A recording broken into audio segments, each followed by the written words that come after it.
Good morning, dear Good friends. morning, dear friends. It's my pleasure to It's my welcome you pleasure. all to the 223rd weekly webinar organized by AABN. Your presence here today on a Sunday morning reflects your commitment to meaningful engagement, and we truly appreciate it. Thanks to the power of online connectivity, staying indoors no longer means staying disconnected. Over the past 5 years, AABN has curated a vibrant series of virtual programs that have kept our community engaged and introduced us to inspiring individuals who help shape our ideas and broaden our perspectives. Today's session is especially exciting as we continue the 10 Rings of Life Leadership Part 2, an interactive business networking experience that builds on the powerful insights shared last weekend. It's my honor to welcome back Mr. S. Ramkumar, a respected entrepreneur, spiritualist, speaker, and a philanthropist.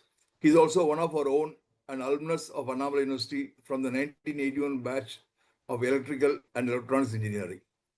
His journey is not only impressive, it's deeply inspiring. In 1984, a single act of conscience standing up for mistreated workers cost him a prestigious corporate job. What followed was 6 months of silence, not as protest, but as healing. In that stillness, he discovered that value are not abstract ideals, they are choices made under pressure. With no capital, he began his entrepreneurial journey in lifeboat manufacturing, issuing his first bill for 250 rupees. After early setbacks, he found his stride in electrical maintenance for Bata showrooms and later led instrumentation for India's first enclosed lifeboat fire test. From there, he expanded into turnkey site preparation and interior design for leading corporates.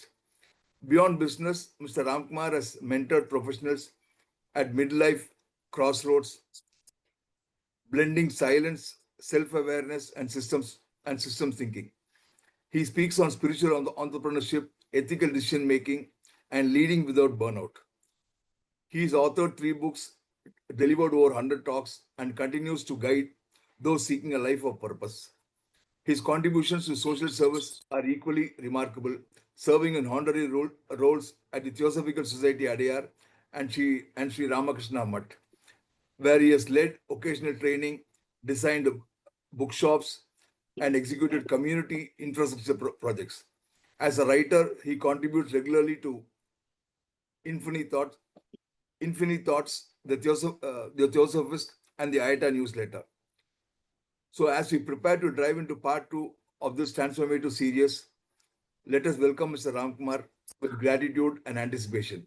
We are honored to have him with us once again, and we look forward to another session filled with wisdom, reflection, and practical insight. Welcome, sir, and thank you for being here. Over to you, Mr. Ramkumar. Thank you, Gopi, for the wonderful introduction once again. Thank you, thank you to all my viewers who have joined in on a Sunday morning, and someone from the US has also joined.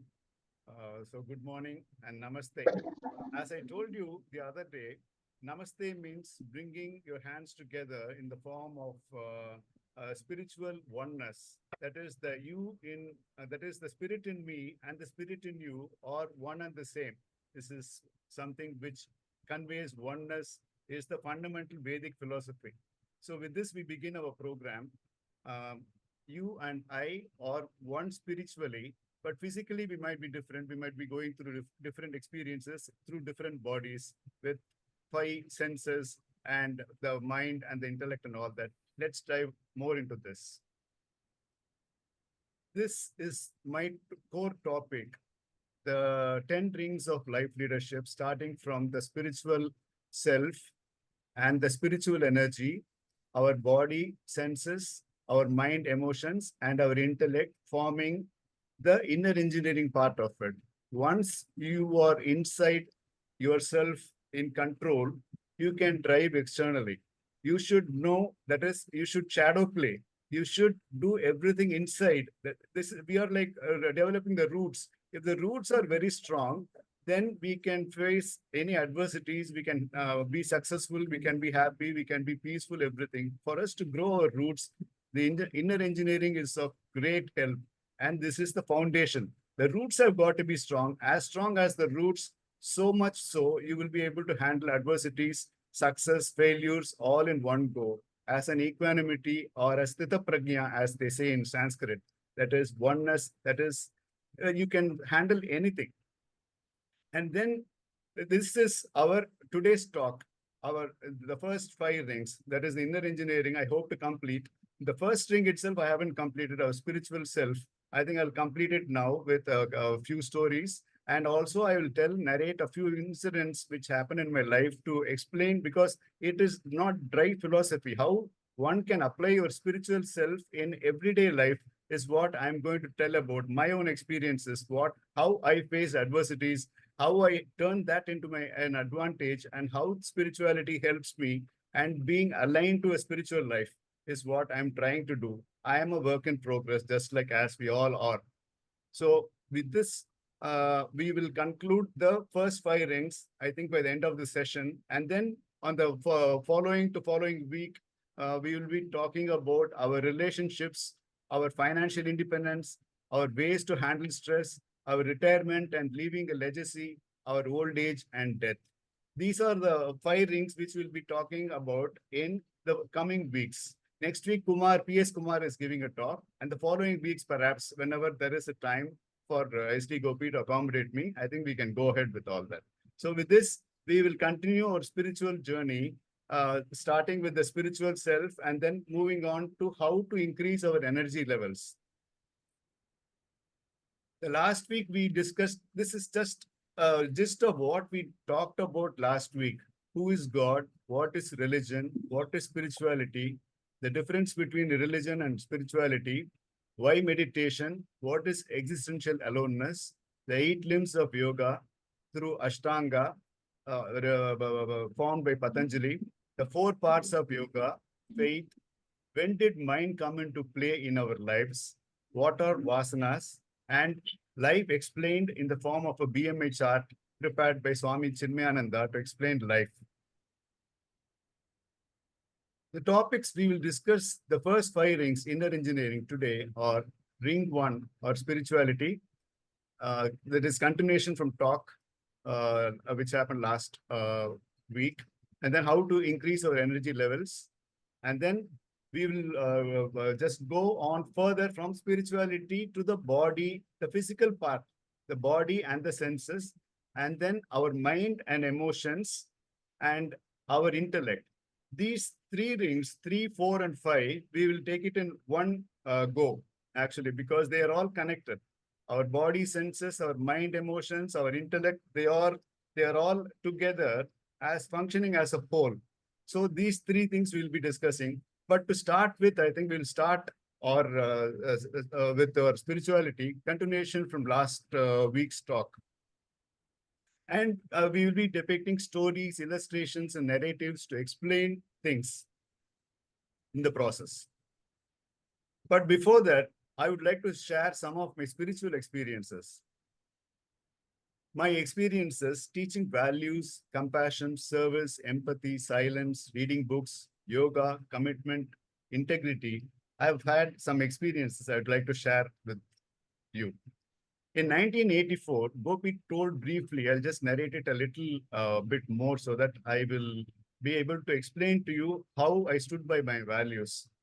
See, in 1984, I was working in an MNC as a junior foreman. I was taking care of the maintenance of one of the plants of a very leading company, which is one of the few companies which makes the one kind of product. I wouldn't like to name the product or the company's name here. And I was in charge of one area wherein I was looking after the instrumentation, the electrical, the hydraulics, and some of the mechanical things also. I was a maintenance engineer there. And I was working 24/7 because it was slightly away from Bombay. And so I had to stay in a quarters given by the factory, and inside the factory complex itself, I was given quarters. You know, in Southwest monsoon, the the rains are very high in Maharashtra, as you all know, June, July, August, September, it rains like cats and dogs. And one of those days, I was when I was looking after the boilers and kilns, then that a small incident happened. The workers were supposed to take readings of the boilers, that is the fuel temperature, the thermic fluid boiler temperature, which is going to ovens and kilns. They had to take weekly, they had to take hourly readings and then note it in a log so that on the next day we can see whether everything has been all right. So that if the process is duly followed, the results will be perfect. So we will be getting the good product also. So on one of those inspections on a night, they had gone in, and then to take the readings, they have to climb up 8, 9 steps of ladder to take the readings of the boiler temperature. That is, the kerosene is getting fired there, the thermic fluid is indirectly getting heated there, and then the values, that is the temperature of the fire burning inside the boiler, as well as thermic fluid, which is going outside as an indirect heat to the kilns and ovens. So he had to take the readings of the of both the temperatures, outlet temperatures. So when he was taking the readings, he didn't notice a cobra that was lying, slithered, and it was lying there. And when he was about to step down, he saw suddenly there was a hiss sound, and then he saw this cobra. This, for your just the for giving a context, this place is in a slightly away from the factory area, because the factory area inside all the valuable machines are all there making the products they were doing. This is a slightly away area inside a small kind of lush green area, and this place is away, and it is intruded by snakes and other things because it was very close to a mountain also, this place. So snakes do come now and then because of the warmth given by the boilers, and it was very cool, very cold those times. So it comes there for warmth. There were incidences, and this guy could not climb down. The other guy who was in the maintenance thought that this guy has not come. Let me go and find out what's happening to my colleague. So he went there and saw the snake. And then he came, he shooed the snake away, but both of them came to my room and knocked it. Then I opened the door and found these two people panicked. I asked them what happened. He said there was a snake inside, and we could not get down. And he told the small story about the snake, and we chased it. So and then I asked him, say, yes, I understand, but this is a problem. Snakes do come. So what is it you want? All he wanted, all they wanted was a pair of shoes for all the 6 people who were minding this boiler area. I had about 50 people working under me in various areas, in hydraulics, in AC, in DH, and instrumentation and all that. But these 6 people were looking after the boiler portion of it, taking the readings and all. So then I asked, then what exactly do you want? He said, shoes. Provide shoes, because it's a slippery area and it is infested by snakes also. Snakes do come in here and there, now and then. So then I said, it's not a problem. I'll talk to my management, higher ups, and they were very happy when they left me. But next day when I approached my superintendent, he said, no, sir, it's not possible. It's not possible to get shoes for them. Then I asked why.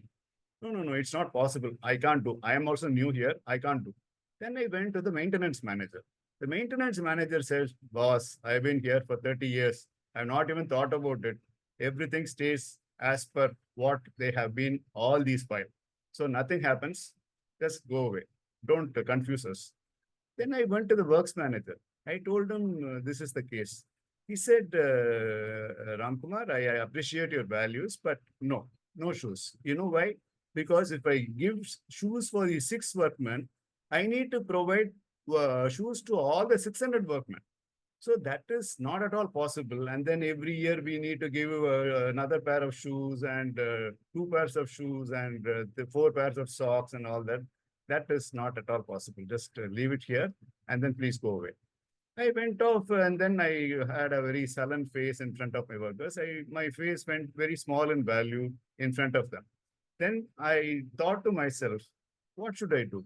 And the next day, same time, the workers are also not all the great people. But they came to my room again the next day, same time around 1 o'clock and 2 o'clock, and knocked the door and asked me, what about our shoes? I asked, is there another cobra which has come? They said no, but we want to know what is the position of shoes. We need shoes.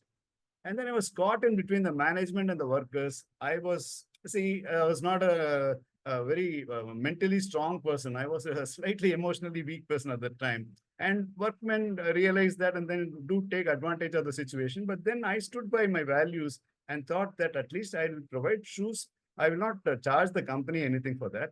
But the cost of the shoes were at the time about 225 rupees roughly. I went to the nearby town and then got them 6 pairs of shoes, and then the next day, they were all sporting the shoes with pomp and glory. And then they were showing it to all the workers there. All the workers were so jealous of these 6 people. They went to the respective departments and asked for shoes. There was a big commotion developed inside the factory because of my providing shoes to these 6 people. And it reached my superintendent, it reached my maintenance manager, it went and reached the ears of the works manager also, who is taking care of the plant, total plant. About 600 workers are there. And it's a big, very high valuable company, high value company. And the works manager got enormously angry. Then he called me immediately. And then I went there and then I asked him politely. He did not even make me sit. He said, why did you do what you did? Why did you give shoes? I said, this is something which I thought I have paid from money from my pocket to buy shoes. But no, all the other people demand shoes. Can you get shoes to all the 594 people? I said, no, sir, I don't have so much of money. I'm new to my work. Otherwise, I could have got, if I have been a rich guy, I would have got. But I don't have, I can't provide shoes. Then what is you're trying to do? What is it you're trying to create a lot of commotion? You're disrupting the whole production area. Everybody is standing outside and then talking to the production managers, maintenance managers, and all that. What is wrong with you? I think we have to part ways.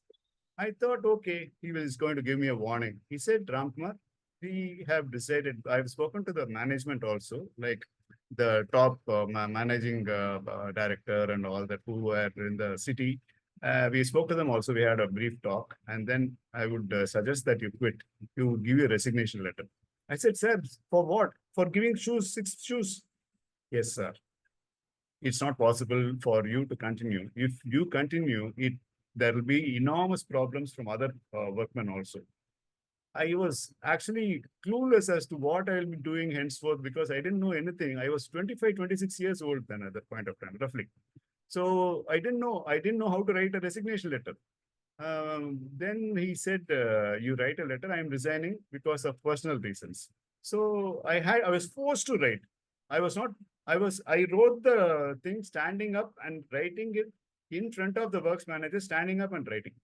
I gave the letter to him and he said, okay, you can go. I said, what, sir? Yeah, you can go. You can go and mind your ways. You can do whatever you want. Now you are relieved. Go away. All this happened within about 1-2 hours time. Everything got over and I had to leave the company.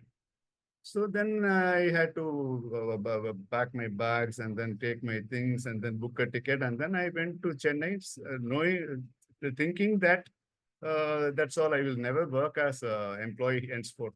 I will be an entrepreneur. But I was very happy at one thing, but because I stood by values and I was able to get the love and appreciation from all the workers who really cried when I actually left.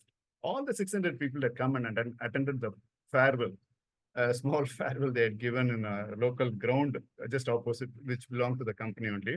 So they all had come and given me a hug and all that. I was moved by the whole thing, but again, well, life moves on, and then I had to catch the train, and then I came back to Chennai. So I was very happy that I stood by my values, and the values is something we need to appreciate the difficulties of workmen, and it's a very simple, small adjustment of providing shoes, a basic safety feature in anybody's life to not only to give job but to protect them also in case there is a small issue like providing shoes to for people who work in a slippery area infested by snakes. What else do you want? Being an MNC doesn't mean a big thing if you don't even take care of your people. They want only money, the production, profits. and more of one more project somewhere else. What is it when you don't even take care of your people? So I thought to myself, I've made a good decision of getting leave from this company. And I quit and then came back. But later on, I realized afterwards in a paper it had come, somebody told me in a Maharashtra Times or something like that, the news came that all the factory inspectorate had made a standing this thing order that all the workmen have to wear shoes inside a shop floor, on a shop floor. I was amazed. My value, something happened because of a small butterfly going here. It'll crack up the whole universe like that. No, a small move here. And immediately after my leaving there, a notice came in the paper saying that all the workmen henceforth have to wear shoes. We give you so much of time for you to get shoes. So I was very happy when I moved out of Bombay for good. And then, well, it moves on like this. In 1994, 1984-85, I was working in another company in Visakhapatnam steel plant. I was working for GEC actually. I was a site engineer there.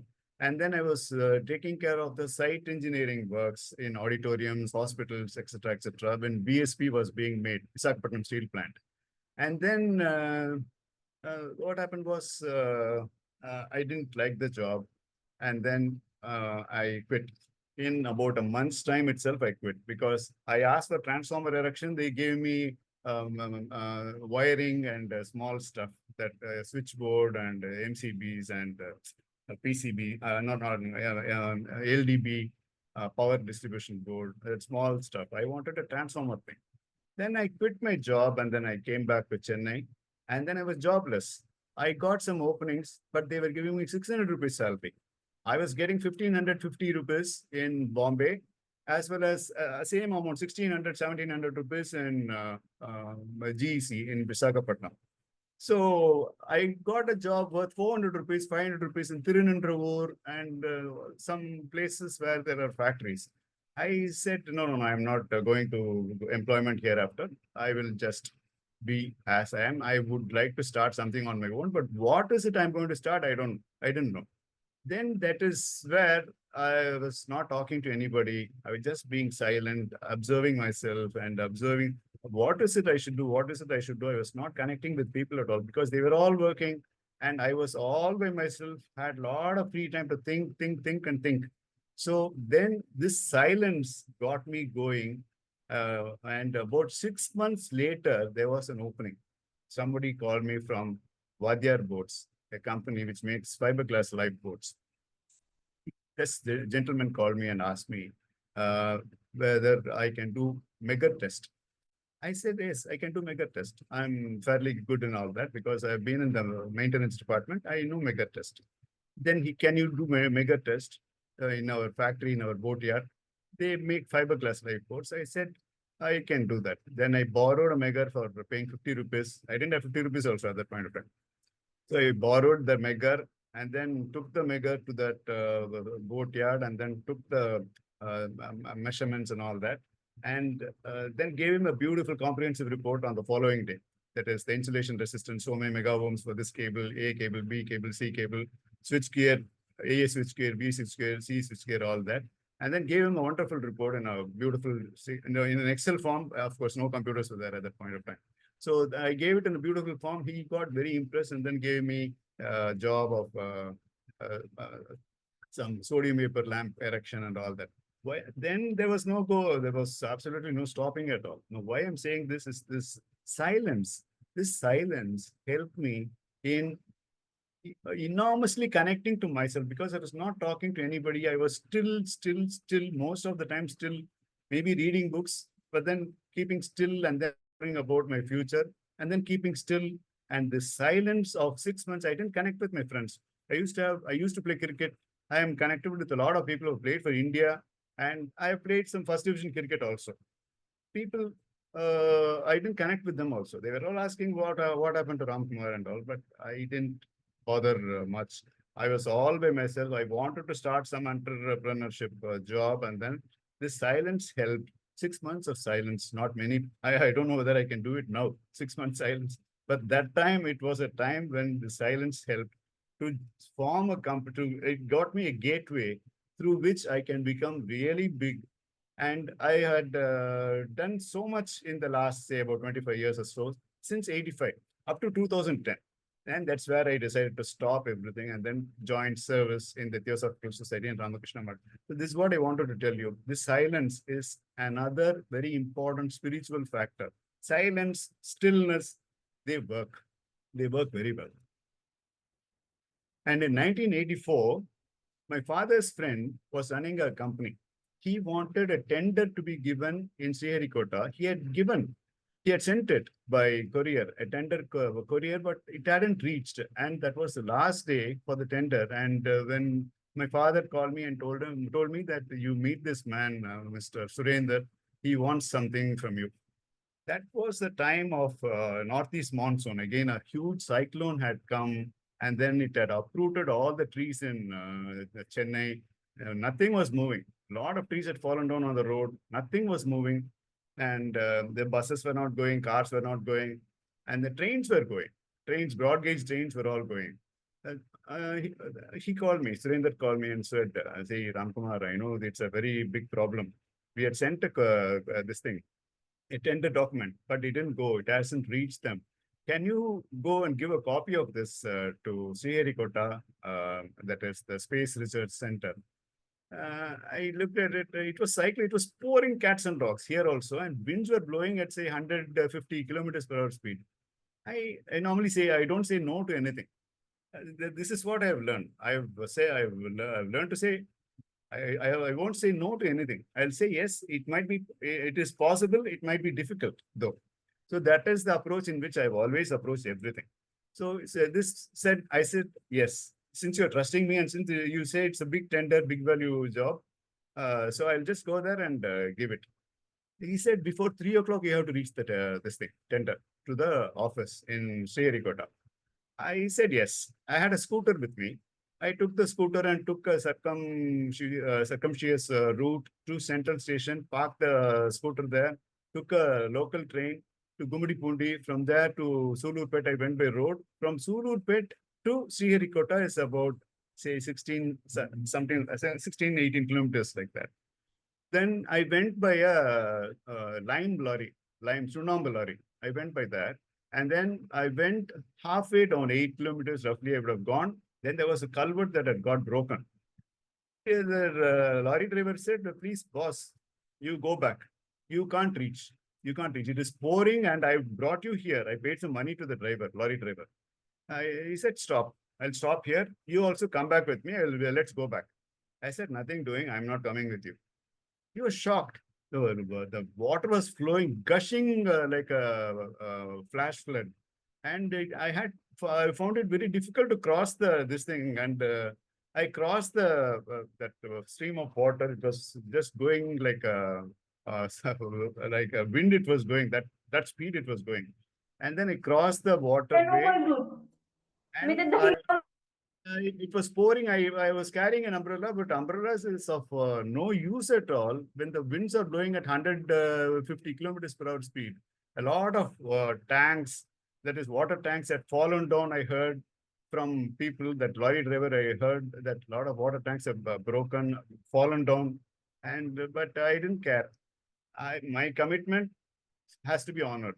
It has to be given before 3 o'clock. Then I just started walking. I had a plastic paper wherein I wrapped the tender document. I just started walking, going.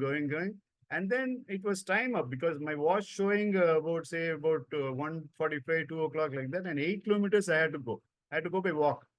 Then I slowly started running, jogging. I was a fairly good athlete during my school days. I had won prizes and all. Me, Krishnamachari, Srikanth, we all have run in races and all. Anyway, those things help me in going, running, jogging, walking, crawling slowly. And then I finally found habitation there. The buildings are coming up. Buildings were distantly seen. And then when I closed very close to the buildings, I was feeling very happy that at last I'm going to reach, and it was about 2:45. So I reached there by 2:40, 2:55. The tender opening the last time was 3 o'clock. I went there and then I knew the place where, because I've been there before. I knew exactly where it has to be given. I'd gone there in 1981. My brother-in-law had sent me there for some reason. So I knew the place. I had gone there and then I gave it to the person. And then that fellow very curiously looked at me. What is this, sir? He asked me. Sir, this is a tender document for this and this project, sir. This particular project for this tender. Today is the opening, sir. So I've come here to submit this. Sir, we have sent you a telegram, sir, that the tender document opening has been moved by about 2 weeks. Why did you come today? This pouring cats and dogs, why did you come today? Then I sat like that. I didn't know what to do. I was flabbergasted. So much of effort, so much of risk, running in the rain. Easy, one lightning could have struck me there. I didn't bother about anything. I was carrying an umbrella. It didn't work. And I was running with this plastic paper on hand with covering my head. But I ran. Since I've committed to him, I went. And then I honored my commitment by giving it. And it so happened that God helps those people who are actually spiritually aligned. He got that order later on. And then I was very happy when I heard about, he called me and said, Ram, you really helped me. We gave the tender document again. And then we finally got the job also. Thanks a lot for your enormous commitment. Really, I respect you for that. So that is one aspect of my this thing. A spiritual aspect is commitment. If you honor what you say, if you tell your child that I'll get you an ice cream today evening, the child will be expecting an ice cream. If you say, if you go there without an ice cream, that's the start of that is the start wherein you start not honoring your commitment, which is not at all a good thing. Commitment is a very important spiritual quality.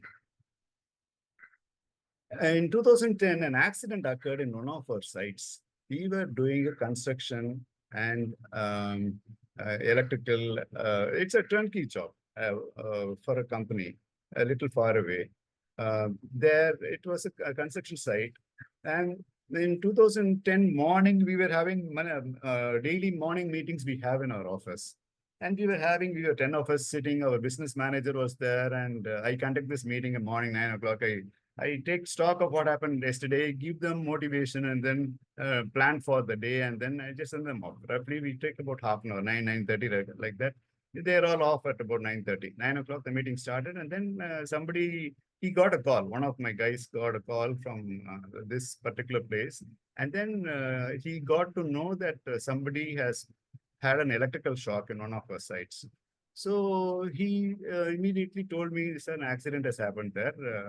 Our two supervisors are there, and one guy is saying that that fellow had a very nasty shock because he was carrying the tube light recklessly. It was burning, and he was just dragging the light with the wire, and it was burning. The electricity was there, and it was not.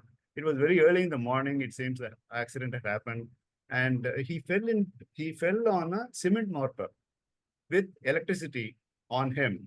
The tube light he had given connection on his own, and then he was dragging the thing, the cement mortar he didn't see, and it was moist. He fell backwards, and the tube light fell on his chest, and he had a massive shock. And the two supervisors there, luckily one guy knew about CPR.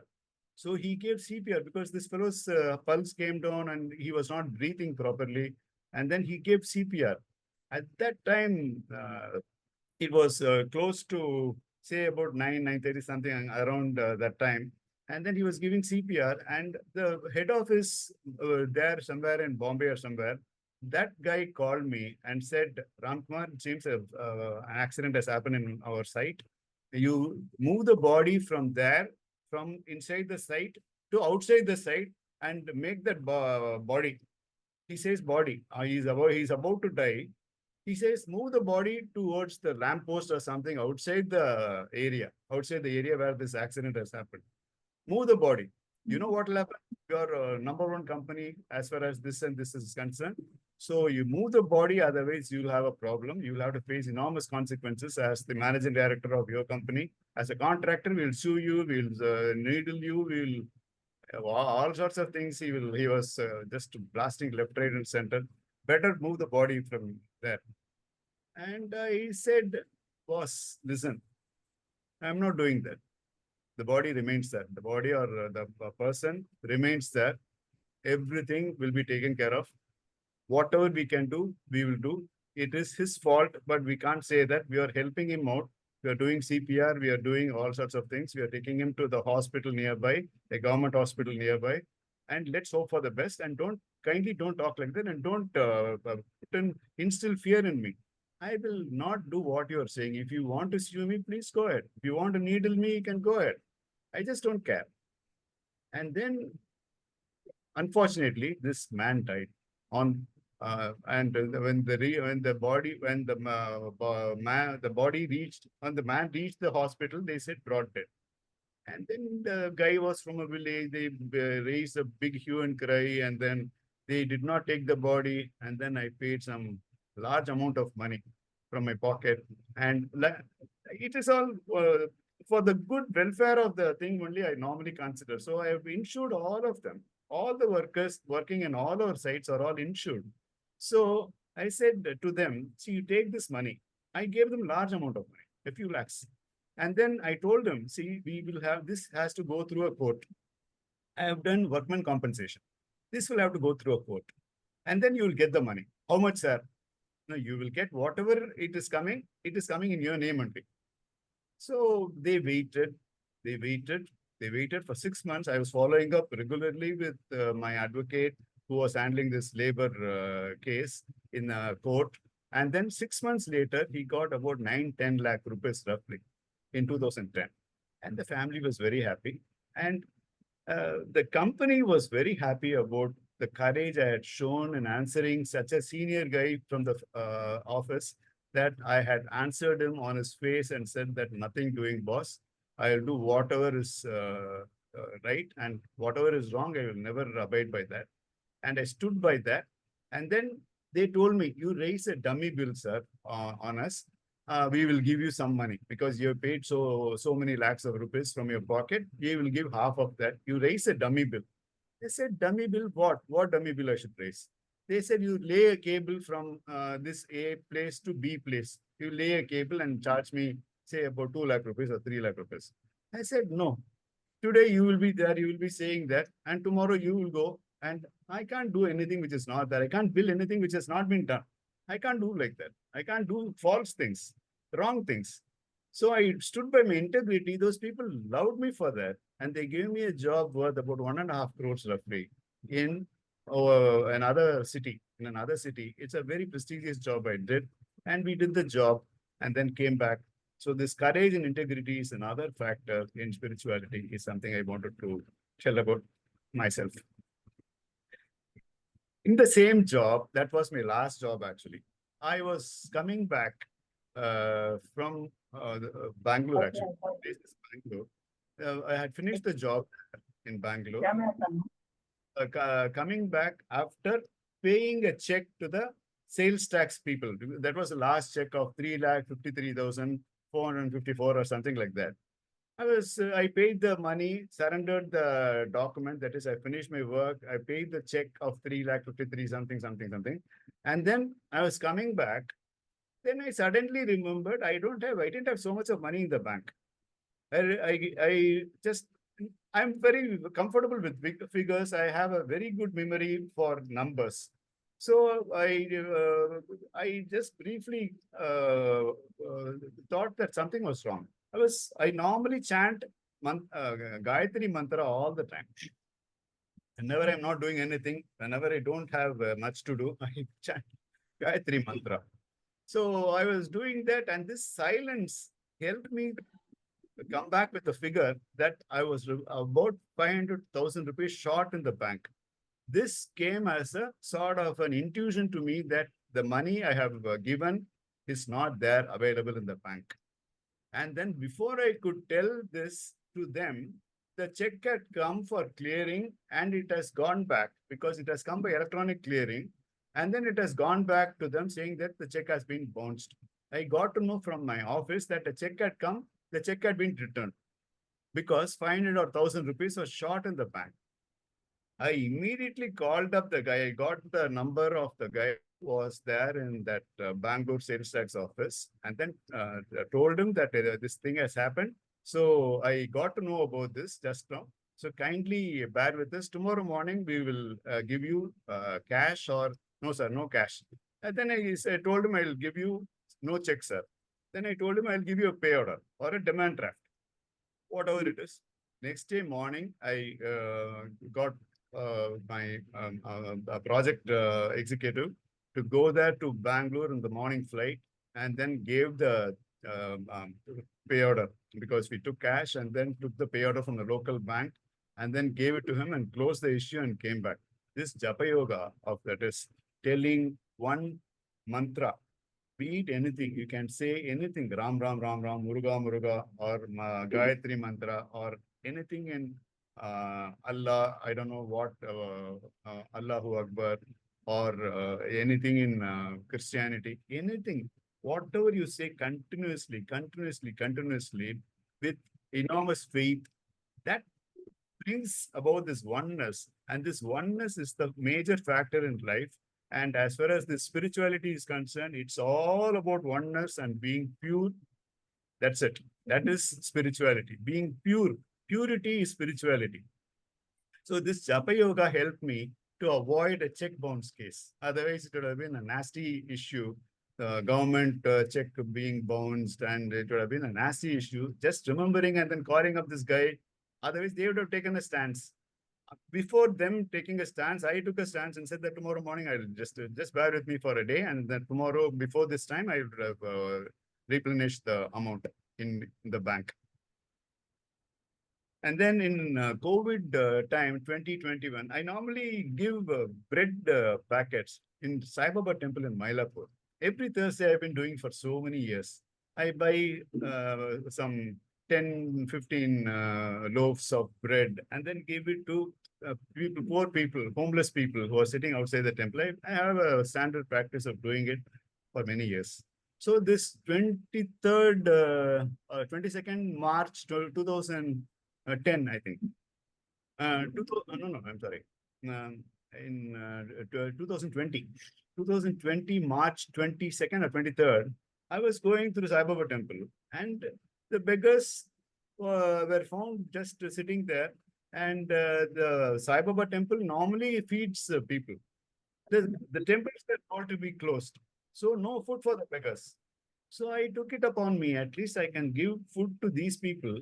I started giving food from on the following day with a lot of restrictions. There were police restrictions and all that, but I have some this thing. I had I wanted to do it, so I did it with a lot of this thing help from the police also.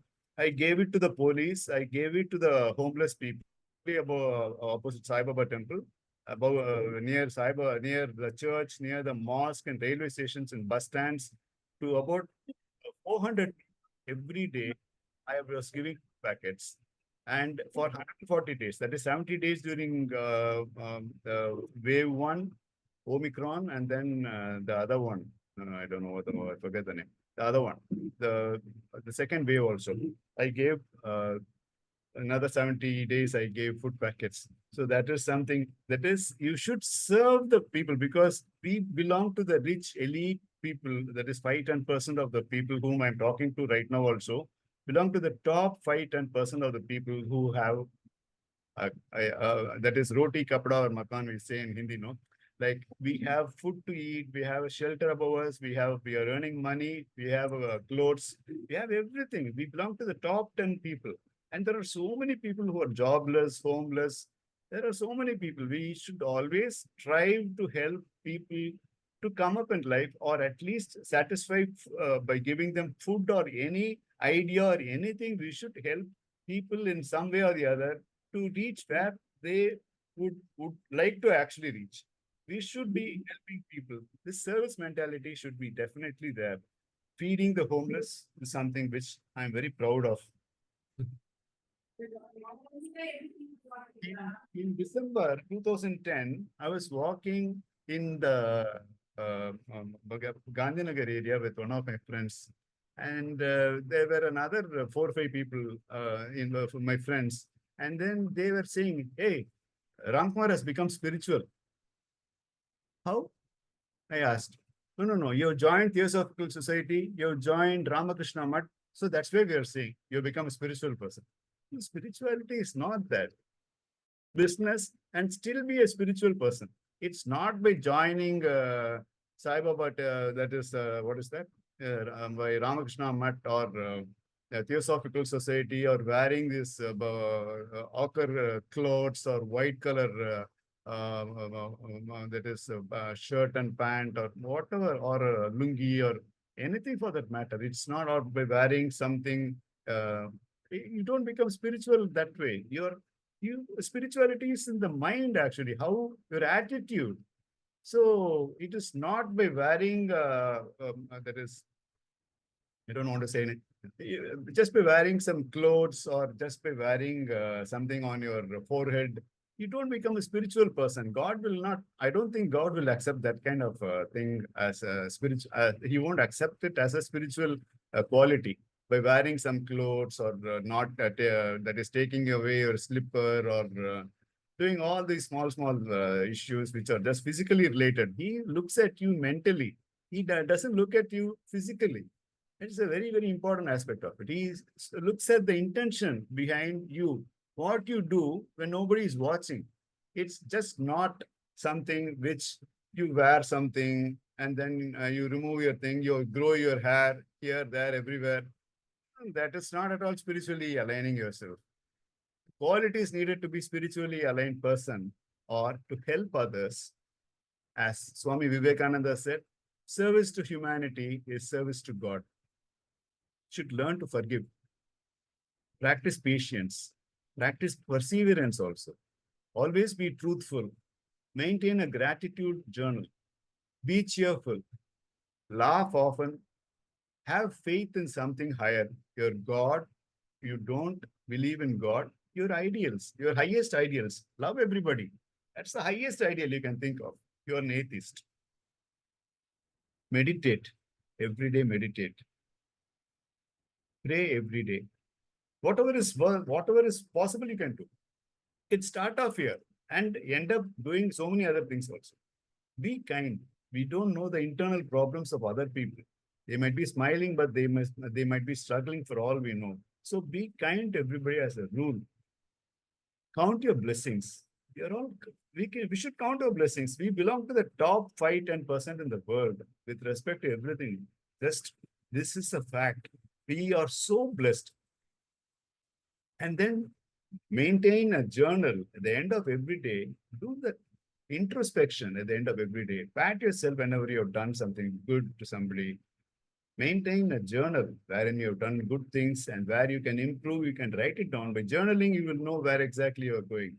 Because if you write down, you don't have to remember it. And then if you just look at your journal, you can find out where exactly you're thinking going wrong, where you are going right. If you're going right, continue to do where you're going right. If you're going wrong, alter your actions. Spend time with nature. That's very important. Walking barefooted on grass really helps increase the prana.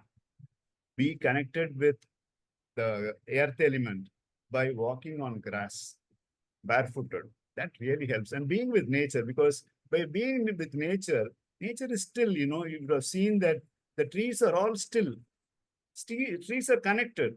We are not connected. We are there everywhere. I am sitting here in front of the computer, but if my mind is thinking about what's happening to my daughter in Singapore, no, it's not like that. Your mind should be where your hands are. That's a very important fact. The mind should be where your hands are. The mind and the hands have to be together. Mind here in front of the computer, my hands here next to the computer, but mind somewhere in New York, that doesn't help. And the art of letting go. We should be able to let go of things because we come empty-handed. We go empty-handed. In between, we have something in our hands. We have a computer, we have a mobile phone. they buy version 6, Apple 6, Apple 10.5, Apple 23.8. There are so many Apples coming in now and then. Now you don't need a simple life will be a really good. The art of letting go. So if supposing some phone breaks or your car gets damaged, very small thing. You should be able to let go of things. If something has to be sold or something has to be forfeited, I think the peace of mind is far more important than all the value, all the material possessions. And being detached, should be detached. See, you do everything, but nothing is yours. No, everything is borrowed only. So you need to be detached and say thank you for all the smallest favors received. The smallest favors we receive, supposing somebody opens the door for you, you should say thank you, lift door for you, thank you. At the entrance of the hotel, somebody opens the door for you, say thank you. And then a waiter serves the coffee, say thank you. He gives the bill, say thank you. And then he pays some money. You pay money and then he gives the change, say thank you. I'm saying thank you, thank you, thank you, thank you for everything. Thank you, God. Thank you, God. Thank you, God. Everybody is God, and to everybody you should say thank you. Every time you should just imagine. To me, I have a friend of mine, Bosky, you must be knowing. He says thank you to everything. That's a good law of life to say thank you. The more and more you say thank you, the more and more opportunities wherein you will be coming across situations wherein you will be saying thank you for all the mercies or all the favors you have been receiving. Say thank you for everything. And then inshallah is something which I love when Muslims say inshallah, if God wishes, because you will see, I am presenting this small this thing webinar. Okay, I'm very grateful to God for having given me this opportunity through AABN and through Gopi and Shanmugam for giving me this opportunity. Right, fantastic. But what if my this thing doesn't work? My signal doesn't work. My internet doesn't work. Only if God wishes, things will be done. You will be doing everything. If there is no electricity, or if I am not well, or if the signal is not there, only God wishes, things will be done.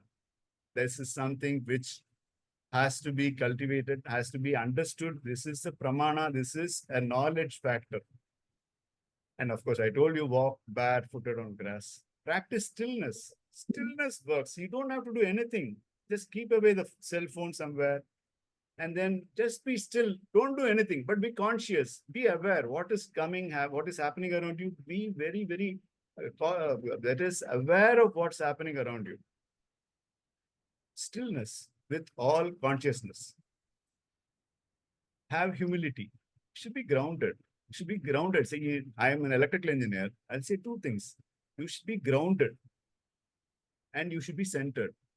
Very, very important thing. See, actually, if you know little bit of electrical engineering, this is a very fundamental thing. You have a star circuit, okay?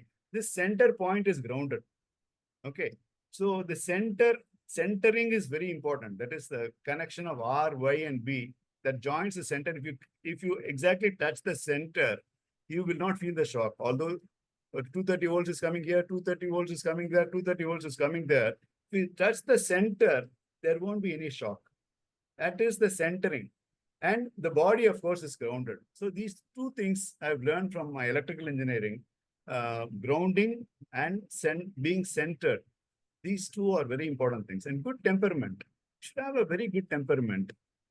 Even if things go wrong, you should not get, you will get flustered, no doubt about it. As if I'm not saying that I won't get this thing at all. The thing is, you should not hold it for a long time. Good temperament, yes, I do get bad moods and very angry and things like that when things are not going my way. But again, the time taken by it should be very short. So that is a good temperament, and always be kind and very courteous and have humility, and then stay centered and grounded. You will reach very high levels. It's just not qualification. Qualification, everybody, if they study and then answer questions and all, everybody can become a big person, getting more money, getting more positions and all that. But good temperament, people will visit you after your retirement. That is the thing. If a big guy, a CEO retires, not many people will come to their house after his retirement. Until then, many people will come. If you have a good temperament, a good quality as a good human being, people will visit your house even after your retirement. That is the important part of it. And be character oriented, not reputation oriented. He is a big minister. He is a big CEO. He is a big MD. He is a big reputation. Once that is gone, everything is gone. Be character oriented. You should be aligned to your values. You should be aligned to your principles. This is another very important factor. Accept things as they are, because we we can do what is possible. We can't do things that are not possible, and accept the result. See, you move a chess coin. See, life is like a game of chess. You play with God. You move a pawn. You move that other guy sitting on the other. He moves another coin from his side. Then you move another. He moves another. Then I move. He moves. Like that, both of us keep moving our coins, the chessboard coins and all this, rook, bishop, everything. You move and move, and your things are all that is the cause. That is, you do one thing. The effect, that is the consequence, is God. God moves other coins. So each thing you move, God moves his coin. And finally, the game will get tougher and tougher. The game of chess will get tougher and tougher. The game of chess, I'm telling, is a life metaphor. And you have to accept whatever be the thing. Right? You might win sometimes, you might lose sometimes, but finally you accept defeat or success and accept as they are, not as you would have wanted this to be. Accept it gracefully and say, okay, I'll do it better, or I'll continue the same way next time. Like that, you should say. Accept things as they are. Even to people, I think you should accept. Many of the people, many of the parents don't accept children as they are. It's a very, very bad thing. For Android. Change your caller ID name. Or your subordinates or your peers or your higher ups. That guy, my manager, is a ruthless guy. Accept him. Otherwise, go and go change your job if you're really worth it. No, go change your job. Just don't keep complaining. Accept things as they are. You get a bad daughter-in-law, or you get a bad father-in-law. The ultimate will is surrender, for it's not my will, but thy will that will prevail. Finally, it's all about God's will. This is a very important step to understand spirituality. See, this is a human paradox. I just was thinking about yesterday only I made this slide. CTS, Altius, Fortius. This is the Olympic motto which says faster, higher, and stronger. It was meant to inspire athletes to push beyond their limits in the search of true spirit of excellence. So this is the thing, because they were not after medals. They wanted to push themselves faster, higher, and stronger. They were not after medals. They wanted to prove that we are really fast, we are really high, we can go really strong. It is an inspiration for athletes. So in today's world, it is like this. Faster seems to be more rich. A race for quick money and instant success. Higher means more power, more power. Superintendent, then general manager, then vice president, then president. Higher means more power. I'm just, as a metaphor, I'm just turning it this way. The Olympic motto and today what's happening in real life. Why we are all struggling so much? Just because we are turning this into these versions of what the Olympic motto says. Stronger often means more status. I was telling you just now. Displaying wealth, titles, or followers. I have 10,000 followers in Facebook. I have 25,000 followers in Instagram. I have 35,000 followers on LinkedIn. But these are all connections. These are all connections, not connections. These are all contacts. They're not connections. But how many people will come and see you when you are in the hospital, when you are not doing well? They're all contacts. But how many connections do you have? The connections are hardly anybody. Your father and mother only will be there in the hospital. Two of your very close friends will come. one of your classmates will come, and your neighbor might come now and then. This is all what is that? People say that I have 10,000 connections, 10,000 contacts, 25,000 contacts I have. So many people are following me. But if you have a problem, nobody will come. I think this is something which people have to understand, which I'll be talking about it in relationships in the coming weeks. Relationships are very important. These connections and all, these contacts and all, you have 20 and 45,000 contacts is of no use at all. It is just to show off that, oh, I'm a rowdy. Like that only you can show. But you are not worth your salt if people don't come when you are not well, or when somebody in your house or your office, somebody is not doing well. How many people come and see you in hospitals or when you're not doing well? The race is no longer just on the track, but in boardrooms, bank accounts, and social media.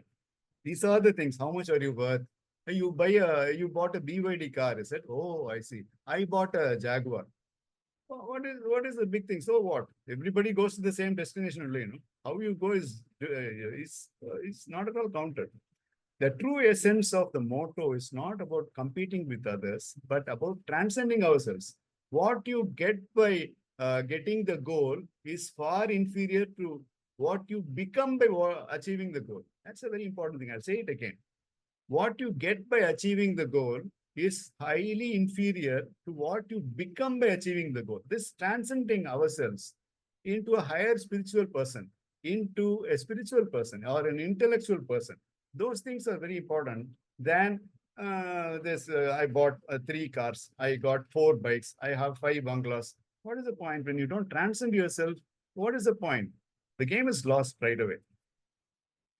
This I have done yesterday only. See, everybody talks about what is your purpose in life. Everybody talks like that. What is the purpose in life? My daughter asked me. Then at that time, I didn't know much. I said the purpose in life is to find the purpose in life. And she also didn't like the answer. And I also was very, very dismayed at the answer and the kind of answer I gave. I didn't like it myself. Then I went on and thinking more. And so many years later, 15 years later, I am thinking about it nowadays, about what is the purpose. Broadly speaking, purpose is the goal. The final ultimate goal for all of us, the purpose of the universe is evolution. The purpose of a human being is transformation. That is in stages, right from the mineral age to plant age to animal age to, we are all half humans only. We are all human beings with, God has given us something called discrimination, but how many of us are being so discriminate? We do according to situations. We conveniently change ourselves to situations and work like a jackal many times. So we are not true to ourselves. So we are half animal, half man. Some people are 90% animal, 10% man, vice versa. There are so many people in stages. Only those people who are really transcended, like say Muhammad or Jesus Christ or a Buddha or a Ramakrishna or a Sai Baba, they have really transcended all that and have gone to a different plane so that they have escaped the cycles of births and deaths. So this is something which we have to understand and know. The purpose of a human being is transformation from within. When the egg is broken from outside, life dies.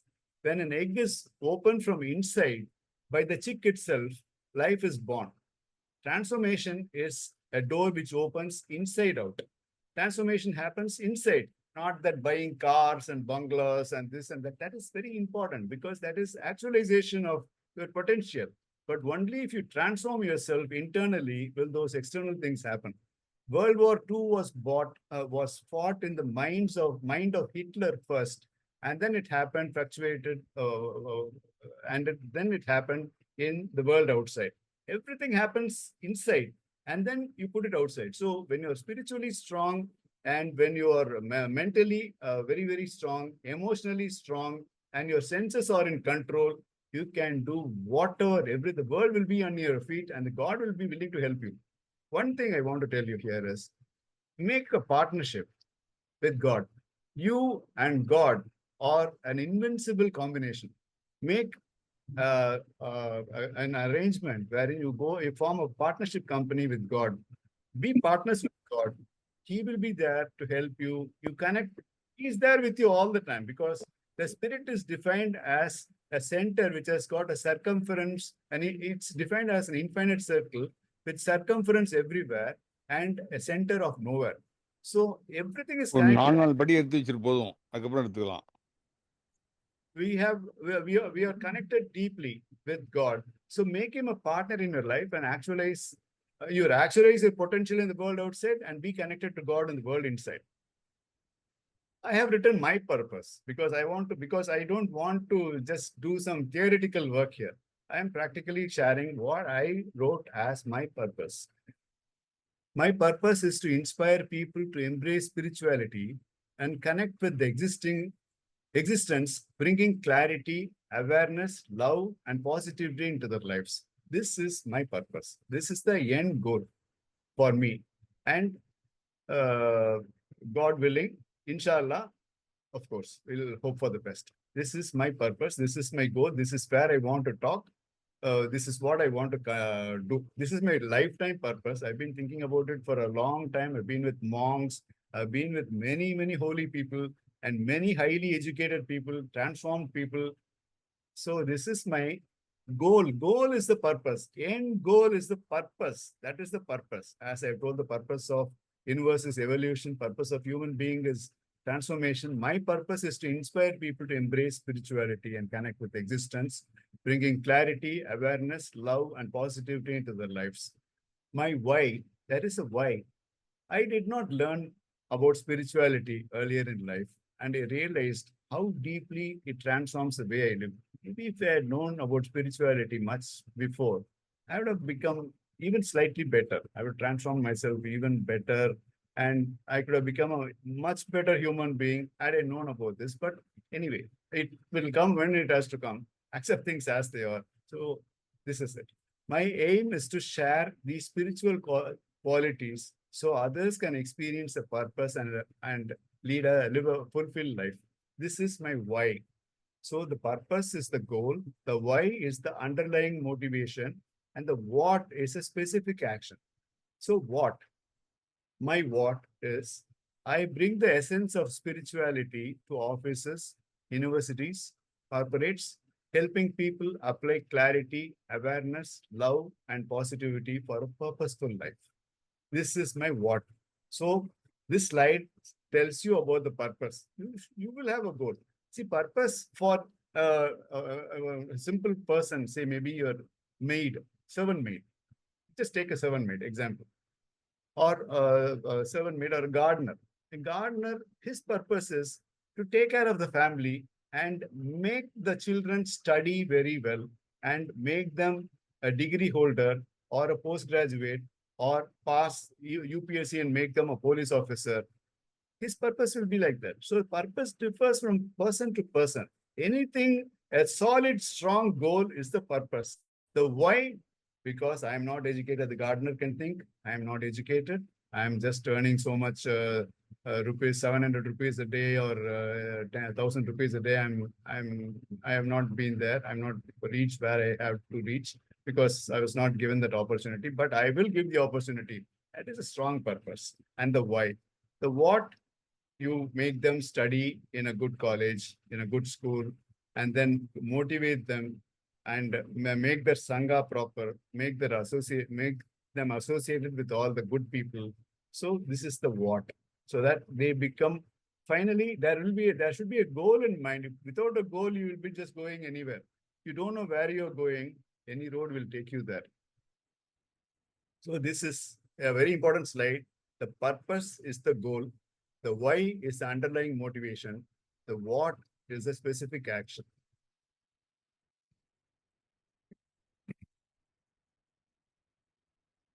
How spirituality helps us. I made this. It helps us to live a life of harmony, joy, with awareness, clarity, and focus. Gives a connection, not contacts. Contacts you can go. You will give a friend request, you will get somebody will okay it, and then you become a contact. That is not it. This is a connection between you and the closest ones, like your spouse or your children or your parents or your relatives or your very close friends or your neighbors. Or the world has to extend beyond. It's very education is to expand the knowledge and the minds of people, expand the minds and the hearts of people. That is education. The purpose, of course, it helps you find the purpose in life. And then it enables this factor called fulfillment, love, positivity, balance, efficiency. The list goes on. Humility, discrimination, compassion, kindness, authenticity, emotional strength, mental strength, improved relationships. What all you need. Everything is there. Spirituality helps in everything. Just by connecting to the deep core of your being, God is inside there. It's a small piece. Otherwise, if God is not there, you are not there. You and God are already partners. Knowing that is wisdom. How spirituality helps us in work, gives meaning and purpose, builds inner peace, enhances emotional balance, strengthens values and ethics, boosts resilience, improves relationships, increases focus and clarity, promotes well-being, encourages service and contribution, leads to fulfillment and joy, staying grounded and centered. These are all the ways spirituality helps. So why can't we become spiritual people? See, journey as the life is, we should start from the center of the cyclone. This is the epicenter of the cyclone. It's a void, it's a formless. The epicenter of the cyclone is where the cycle is a metaphor. This is the epicenter where life actually begins. If you remain at the center of the cyclone at a time of turbulence, is the greatest miracle to be a human. You will be at peace with yourself. That is, even when the storm is brewing, you will be centered, is the example here. And this is a void wherein it shows that formless gives rise to form. Last week also I explained, this formless gives rise to form. This is where the life begins. The epicenter of the cyclone or the void. It is a formless, and formless gives rise to form. I'll just tell you two small stories and then we can move to how to improve your energy levels, because the first chapter has to come to a close. I'll just tell you the story quickly. This is, they call the Buddha nature, pure compassion. Buddha means pure compassion. Buddha is a person like you and me only, but he is absolutely compassionate. Absolute compassion, 100% compassion. We are compassionate in degrees, depending on situations. So here, Buddha is a person who is a realized person. He is a very purely compassionate. If you go and do meditation for 1 hour, you will become a more loving person. That is for sure. I have tested it myself. You will become a more loving person. You will love everybody which comes in front of you. Whoever comes in front of you will love that person. Even if he is an enemy, your hatred will be a little lesser than normally how much you hate him. That is the point. So here there is a sage who gives a present a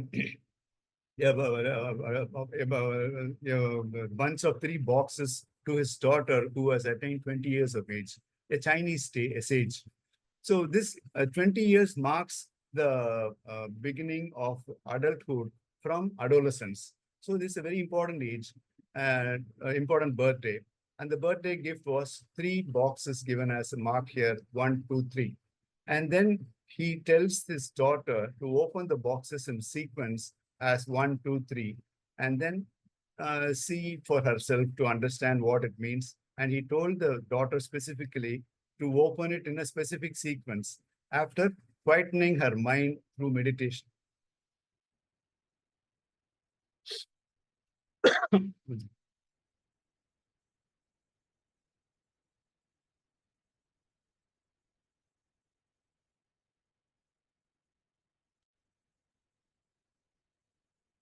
The daughter opened the box after meditation. After meditating, she opened the first box and saw that there was a mirror. And she smiled, and the reflection in the mirror also smiled. And then she was very happy about the whole thing. Then she kept the box aside and then took the second box. And then she suddenly saw that there was a skeleton, that is a skeletal face in front of her, marked with a bone and all that, and saying that, and there is something written here on the top of it. She was amazed why your father chose to give a skull on my birthday. Then it says, the first box which showed the mirror says the present you. This is your present you. And then the next box shows the future you. That is skull and bones. The third one shows the future, that is the eternal you. It means this is for self-reflection. The present you says that it is for self-reflection. It's the law of karma. As you sow, so you become. It's a karmic mirror of the true self. As we treat people with courtesy, people do treat you with courtesy. Whatever you do, it's a mirror. The world is a mirror. Whatever we do, the world reflects you back. This is a law of causation, cause and effect. As we treat people with courtesy, people also treat you with courtesy. The more we reflect internally, the better our external reflection becomes. The future you, the second box shows, at 20 years of age, the daughter is vibrant, but over a passage of time, one would become a bag of skin and bones, just like as we see old people. Just their skin shrinks, their glow comes down, and their teeth are broken. Everything is all getting old and ragged, and then it's in a very worn out stage. And you're not far away from that, another 30 years away for us, and maybe 50, 60 years for a few more people. Old age means skin will get shrunk, wrinkle, and all that will all appear. Our time in this world is not only finite, but very short. Life is far too precious to be wasted. The eternal youth. We are not here to produce another generation, that's for sure. We are here to do what human existence enables us to do. Elevate our spiritual selves through learning. It is the state of ultimate awakening and pure compassion. Many people think of Buddha as a deity. In reality, Buddha is a human being, no different in essence from you and me. The divinity in the Buddha and ourselves are one and the same. We need to raise our spiritual selves. So what is the learning here? See, the first thing is, the first one, present you become mindfully aware of the karmic consequences. Whatever we do, it will bounce back. Like a mirror, whatever we do, the mirror reflects back. That is the law of causation. Cause and God returns to you in some other way. Effect. That is cause and consequence, or cause and effect. See life, mirror 2. See life and death clearly, because our journey or our duration in this planet is going to be very short, very small, very little duration. So we need to actualize ourselves. Actualization is very important.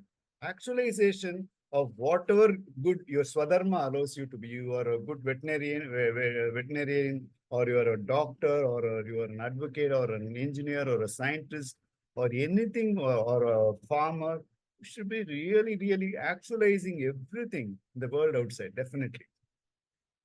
In that short period of time of, say, about 60 to 100 years. See life and death clearly to appreciate the good opportunity we have. That is transcending ourselves internally and actualization of in the world outside. Both have got to be done. And very important thing for us to understand here is, in this case, the third box shows a Buddha. The box, when it is open, it shows a Buddha. This is the eternal you. A Buddha figure is there inside, and she was very happy when she saw that. And she thought to herself, Buddha is something to become. Buddha is just like a human. Buddha was a human being, just like you and me, but he had pure compassion because he was a realized person. Buddha is not something to revere. and worship and all that. Buddha is something which you yourself are. You need to realize that, and you have to become that. That is it. Now, I have two more stories, but I think time is running out. I'll just tell you this one. What is success and happiness? We see success and happiness as the things that are growing outside, but we need to do a lot of work inside. That is the roots or the essence of any tree. If the roots are strong, you will be grounded, you will be centered, and you will do everything. If the values, the faith, the integrity, love, energy levels, contentment, compassion, kindness, gratitude, all that stuff have been written here are all the result of that is the left side shows all the things that are down and the right side shows all the things that are up. So that will result in success and happiness. As much as the roots go deeper, that much you become successful and happiness. And the one that is the tree on the top denotes a physical thing. That is the physical realm of the landscape. And the bottom shows the metaphysical realm of the landscape. So as much as we grow internally, the outward reflection of ours will shine. That is the meaning of that. How to improve energy levels and what is spiritual evolution?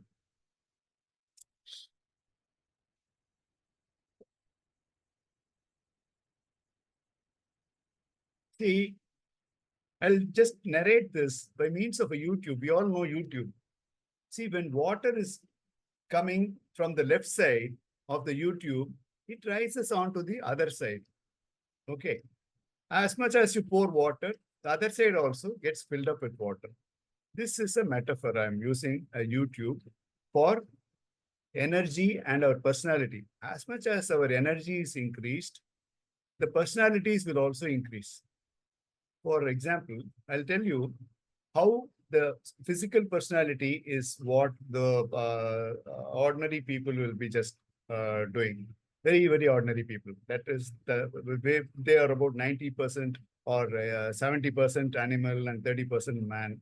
Most of us will not come there in that personality. And then comes the mental personality. It all depends on the energy levels. And I'll read out, I will just explain to you how when the energy levels go up, the personalities will also go up. See, thinkers and philosophers tell you to remove negative emotions.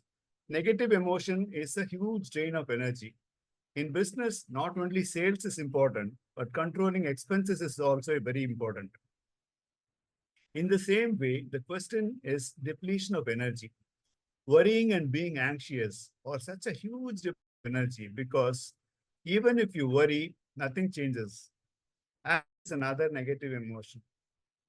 Through anger, you consume a lot of energy. Dwelling too much in the past, also, you consume a lot of negative energy. Being judgmental are all avenues of wasteful expenditure of energy.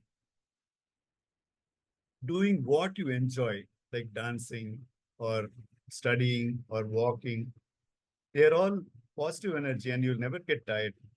That's why it's not a negative emotion. Understand the futility of negative emotion.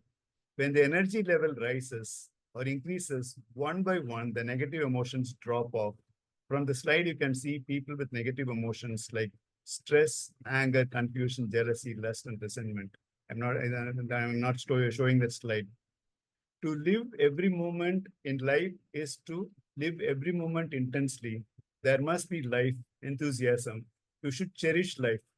Our grandfather used to go in a bullock cart and had a song in his lips. Now we go by a Benz, BMW, an Audi, or a Range Rover, and we go very stressed. We are not at all happy. We are not at peace. We are just going to go to the office to earn more money and to get more fame and power and designation and all that. We don't have any kind of a goal or a purpose properly. To live is to live enthusiastically. Enthusiasm converts all actions into right actions. If energy is getting depleted by doing an action, it is not the right action. The closer you wake up to sunrise, more is your energy. Rise before the sun or rise along with the sun. All this is by taking water in a mug from the river. There is one way you can dig a canal from the river to your well. It is through meditation. Meditation is the art of losing yourself to someone or something. When in meditation, cosmic energy, divine energy gets transferred only at the time of non-doing and when you are without thoughts. Do all your rituals. Go around the temple as many times as you want. Go around the church. Finally, sit in the temple or any place of worship and quietly close your eyes for a few minutes. This is where the transfer takes place of energy, the spiritual energy takes place at the time of non-doing. Non-doing is very essential for existential energy to get into your system. Be still and know that I am your God, said Jesus Christ. Jesus did not say that go to church every day or read the Bible every day. He said, be still and know that I am your God. Chant Gayatri mantra. Gayatri mantra or Om, like that you chant whatever mantra you know or the religion you belong to, whatever mantra or any syllable for that matter, you chant, but leave a gap between this. This gap is the gap wherein existential energy or the spiritual energy will flow through you. Definitely, this is for sure. Allahu Akbar, Allahu Akbar. Like that, you leave a gap between those two sentences, like the two syllables. So there is a gap created wherein existential energy will flow through that. You go to the temple, mosque, church, everywhere, but finally sit. You go do all the namaz, do everything, but finally sit, close your eyes, or chant this thing, and then close your eyes. At this time, the existential energy will flow through you, is what I'm trying to say. The gap is where the energy transfer takes place. In the gap, in the punctuation of non-doing, that energy enters you without negotiation, energy gets transferred. And how to improve energy levels, remove, these are all things which we talked about just now. To remove negative emotions, to live is to live enthusiastically, be cheerful. The closer you rise, as the sun rises would be good. Meditation is the best way to improve your energy levels. Increase the gap between thoughts, pranayama, regulation of breath, and make your body alkaline. The air is the most important thing because we breathe all the time. We take water, say 3 liters or something a day, 2 to 3 liters of water, and then you take alkaline food. You keep your body alkaline, your energy levels will always be up. If your 7.8 is the thing, the cutoff factor, anything below 7.8 is acidic, and then anything above 7.8 is alkaline. You make it into an alkaline body. That's another way of improving your energy levels. Physical personality, as you were seeing in the YouTube metaphor, this you operate out of instincts. Animals act out of instincts and not by intelligence or by discrimination. Everything is concerning body, food, bed, weather, sex, flesh, lust. This is what you always think. This is a physical personality, personality. Always craving to indulge the body in sensual pursuits. Sensual pursuits, all the food, water, sex, and all that. I'm sure none of us will fall into this category. The next level is mental personality. When the energy level increases, it's a stage of intelligence and repetitiveness of the experience. We go to the same hotel, order the same coffee, order the same idli vada, all that stuff. Intelligence and repetitiveness of the experience. Most of the people come into this mental personality only. Habits control your life. That's not coffee. Habits control your life. 10 o'clock means I need to do this. 8 o'clock means I have to do this. Habits control your life. You will go to the same restaurant, same route, same friends, same coffee, same friends. Most of us will fall into this category. In this stage, man is half man, half animal. Then comes the intellectual personality. When the energy level increases, you get identified with versatility, varied experiences. It makes it easy to choose between what is right and what is easy. Very easy to take standpoints, enormous clarity, and very easy to come up with solutions.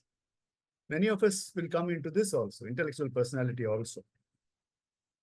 No ambiguity at all. We know the solution, which is right and which will make it easy. Emotional personality is when the energy level goes up higher in the YouTube metaphor, you start feeling beautiful inside, because finally it's all about EQ is something which we normally talk about. Emotional personality or feeling personality. You start feeling beautiful inside. When your feelings are beautiful, you are beautiful.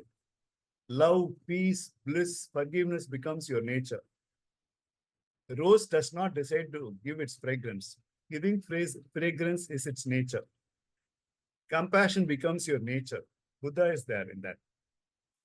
In this state, you are half man and half divine. One leg is still in the intellectual quality. Spiritual personality is what finally we should all strive for. When the energy level further increases, the river has merged with the ocean and has become the ocean. The duality is removed. Me and my father are one and the same, as Christ used to say. You become the energy source for others. You are the ocean, and all the rivers come in search of you. Sugar has gone into the coffee and has become the coffee.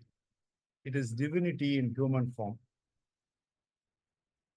We will go to the physical body. We have covered the first two rings. I'm going to the third ring, will include a lot of things like the physical, the senses, and the mind and the intellect. I think we can take another 5 minutes. I think I'll go for question answer, and then we can take the mind and the senses and the intellect, I think, for the next one, because it has to be in one go. The physical body, homeostasis. See, we all need rest, is something which we all know. We need sleep. But we also need to work. For example, Buddha meditated for a long time, and then he stood up and then walked for some time. So this is a simple example I'm giving, because one should not be all the time in one place. You should move here and there, now and then, because movement is energy. Movement is life, not energy. I'm sorry. Movement is life. We need to move. As I've read somewhere, Buddha meditated for a long period of time, and afterwards he moved, he walked, and then came back to the same place and then started meditating. So, yeah, we work. Sometimes there are people whom I know, including my own daughter, who works for about 12 to 14 hours a day. I don't know for what they work like that. They are forced to work because they get some money paid. This is something which, anyway, I don't like. But you should not go out of the way just to be pressurized, stressed, and everything, just to earn that extra bit of money. Well, I think you are not there because you don't regulate your life. You are doing something, that is, you are strengthening your right leg or right hand extremely, and you are not focusing your left hand. That is, my biceps is very, very good, but my hamstrings is very, very weak. Like building stronger basement weak or something like that, no? I think one has to go for this homeostasis, activity as well as rest. I think a regulation between the two is very, very important to reach that balance stage of homeostasis. Homeostasis is very, very important to maintain a balance. And you should do both. It is work and rest and enjoy also in between. And then alkaline blood is very, very essential for air, food, water, I think have to be properly taken, which improves the prana. Prana is the basic life force. And then exercise you should do for improving your endurance, strength, flexibility, balance. food in moderation, food, wholesome food consisting of, I'm not a doctor or a dietitian. I'm just saying what I learned, and I will be sharing with you one slide, after which I'll just stop. Carbohydrates, protein, fat, minerals, micro, macronutrients, and maintain your BMI. That is weight in kg divided by height in meter square. And if it is less than 25, you are doing very, very well. Or if you are on 25 also, you are doing very well.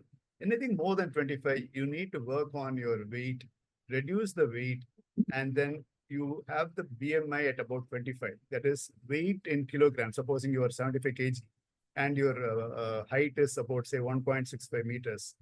So 1.65 into 1.65 on the denominator, and weight, that is 75 on the numerator. 75 divided by 1.65 into 1.65. If it is coming to anything around 25 or 26, you're all right. Anything more than that, it's not all right. You need to reduce your weight, because weight plays a very critical role in having your body in a good shape.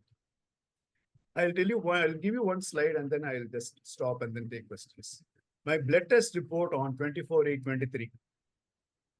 It was like this. Exactly 2 years ago, 24/8/23. Exactly 2 years ago, I took a blood test. It was given by Lister Laboratories. I took my blood test, which is nearby. And then I took my blood test because they said senior citizen scheme, something like that. I was a senior citizen then also. So I took a senior citizen scheme for about 5,000 rupees. And this is the result I got. I got some 7-8 pages report, but the effect of all that in just a small nutshell: high cholesterol, fatty liver, border blood sugar, elevated blood pressure, BMI very high, bad sleep. These are all the effect I got out of knowing my blood test results. It was as bad as my school progress report. It was so bad. So then my daughter knew about it. She cried, and then she said, "You have to go meet a dietitian. You have to go to a doctor who is a dietitian also," like that. Then I went and met a doctor who was a dietitian also. So I went, and then I got to know from the person the cause: sedentary life, fast food, more food, not chewing food, and then less water intake, not much exercise. We know all that. We have walked this path. So what I did was remedial measures. I consulted with that person. Every day I had to give her a report of what I took, how much of water I took, the photograph of what I took as breakfast. I was supposed to eat only 100 grams of rice and so many grams of protein, so many grams of minerals, so many grams of fiber, so many grams of this thing, micro, then tablets in the form of micro, macro, and minerals. Everything was prescribed and I was taking like that. And another thing is, I took upon myself. I walked 15,000 steps a day for 1 year without a break.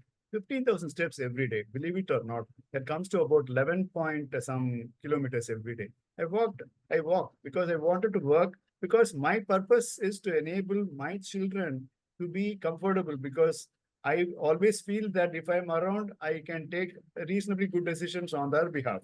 So I would like to be around as long as they become old enough to actually take care of themselves and the offsprings they produce afterwards. And then I was taking wholesome food and less quantity and balanced food also, and maintain log. Like this log I maintained. This log is something which I got from a Garmin watch. I just shared it here. In 1 year, I have walked 15, on an average, 15,098 steps in that year. Our average 15,000 steps exactly in that year. And I have walked 4,165 kilometers, meaning I would have gone to Singapore and would have been halfway back.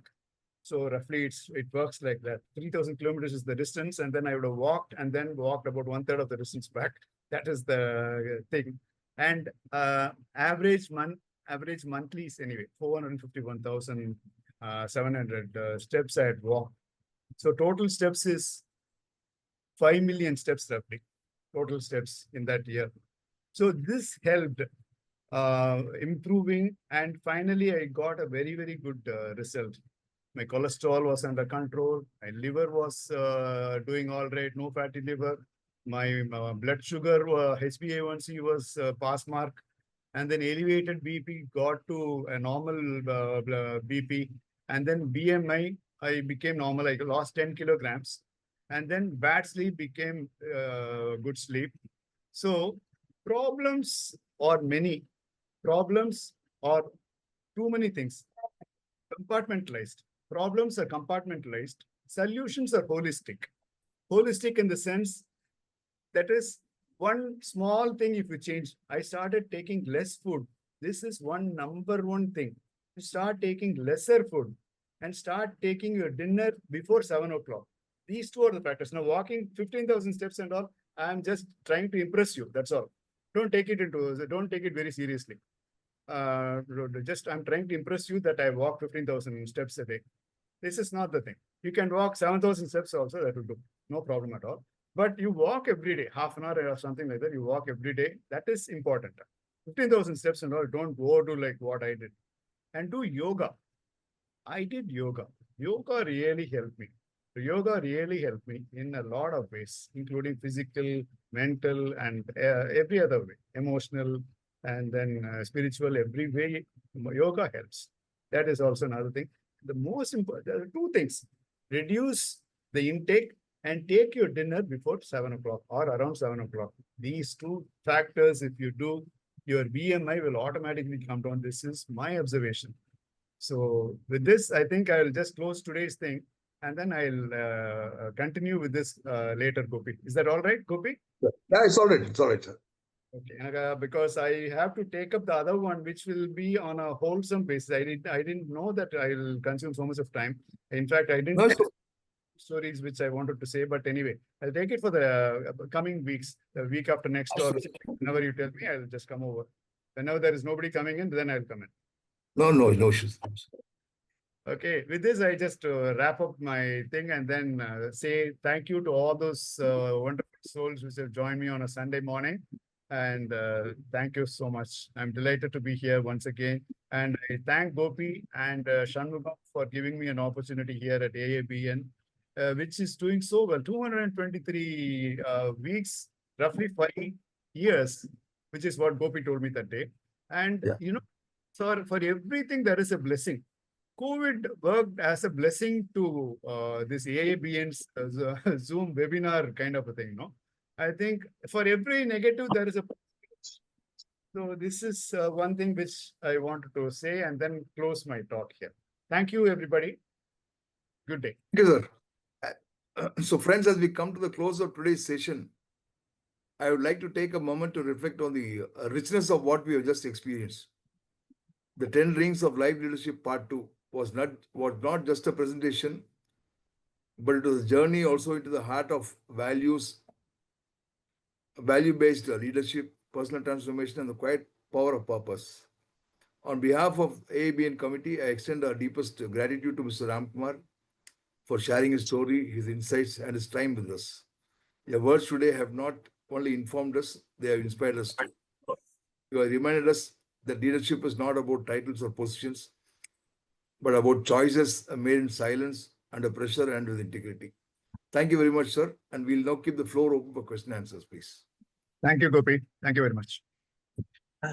Hey, Ramkumar, let me be the first as usual. Yeah. One question is, all this, whatever you have talked, is it going to come in your new book? Yes. Okay. Yes. I just started writing. I'm going to take some time this time because last time I hurried up. Actually, I wrote my first book in 27 days. Won't believe lot the of kind of mistakes. intensity I put in every, whatever I do, I do it with intensity. I did it in 27 days, you won't believe. And it had, the first book was not just a joke book. It was published in 28 days, it got published. But you need to, a lot of corrections was needed in that book. I bought it and went through. That's You okay. need to sign that book for me, but. I'll come to your house and sign it, don't worry. Yeah, okay. My other question is this: I have been contemplating, for a long time. I have worked all over the world in places like Azerbaijan, Abu Dhabi, USA, and all that. most foreigners, in that sense, they are not spiritual like Indians, like they don't go to, church or, they don't, I mean, maybe they are privately doing, but they are very, very sincere in their work. They don't need supervisors. They are karma yogis. What they know, they will do 100%. What they don't know, they'll say, we are sorry and all that. But in India, I have seen most people who are spiritual actually do not want to work. I mean, they think work, they shun work. Doing work is aberrance, many places. So is it cultural? Like you take anybody, you take Buddha. I mean, we know he meditated and all that. Did he work? Work like a common man. You take, few weeks, I mean, days back, we had, Ramalingala Adigalar that, I was watching on the TV. Did all these people work?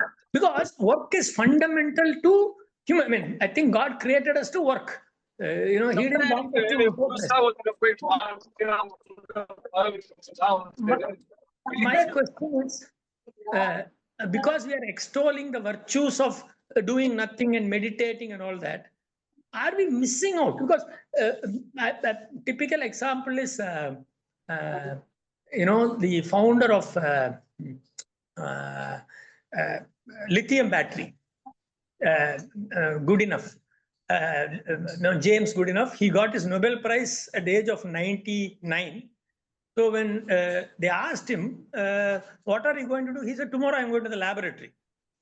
Whereas many people are looking at their jobs like a disease. Retirement, I want to give it, which means they have suffered 10, 20 years in the job itself. So is it a cultural thing? Why they are not looking forward to Monday with lot of joy? Why they call it, thank God it is Friday, appada, weekend is coming. I mean, is it a cultural issue that you do nothing, just sit and meditate because work itself is meditation. If you do with joy and happiness, I think that is one form of meditation. I have seen a lot of foreigners like that. Rarely Indians follow it. Why? Based on an individual. See, Westerners, for them, work. Okay. And even for Easterners, I'm talking of even Koreans, even Singaporeans. Singapore, they work very hard. No, forget Singapore. Singapore is a cosmopolitan place. You got all the kind of people there working. It's totally having people from Germany, US, everywhere, from China, every person. I'm telling about the Far East, the traditions maintained by the Far East people. They believe in meditating and all that. Whereas the Westerners want that external thing. The Easterners want that thing of grounding and meditating and all kind of stuff. But today the things have improved. A balance is required, Vishwanath. Whereas whether you belong to the East or West, finally, you need to have balance. You should actualize your potential. But at the same time, you should know, that's what I'm telling you about homeostasis. Homeostasis is something wherein you need to actualize your potential. At the same time, you should stay grounded and restful also.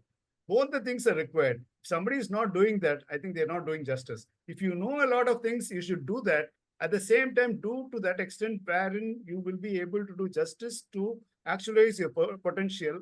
At the same time, you should know when to say no, when to stop work, and you should enjoy the best of both the worlds. Relaxation is very important at the end of a day. Relaxation is very important, end of the week. All that stuff, I think, a balance is required. Harmony is important.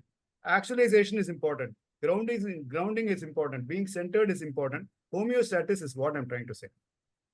It can be cultures. There are more people in the West who are actually speaking whatever you are saying, sincerity and all that stuff.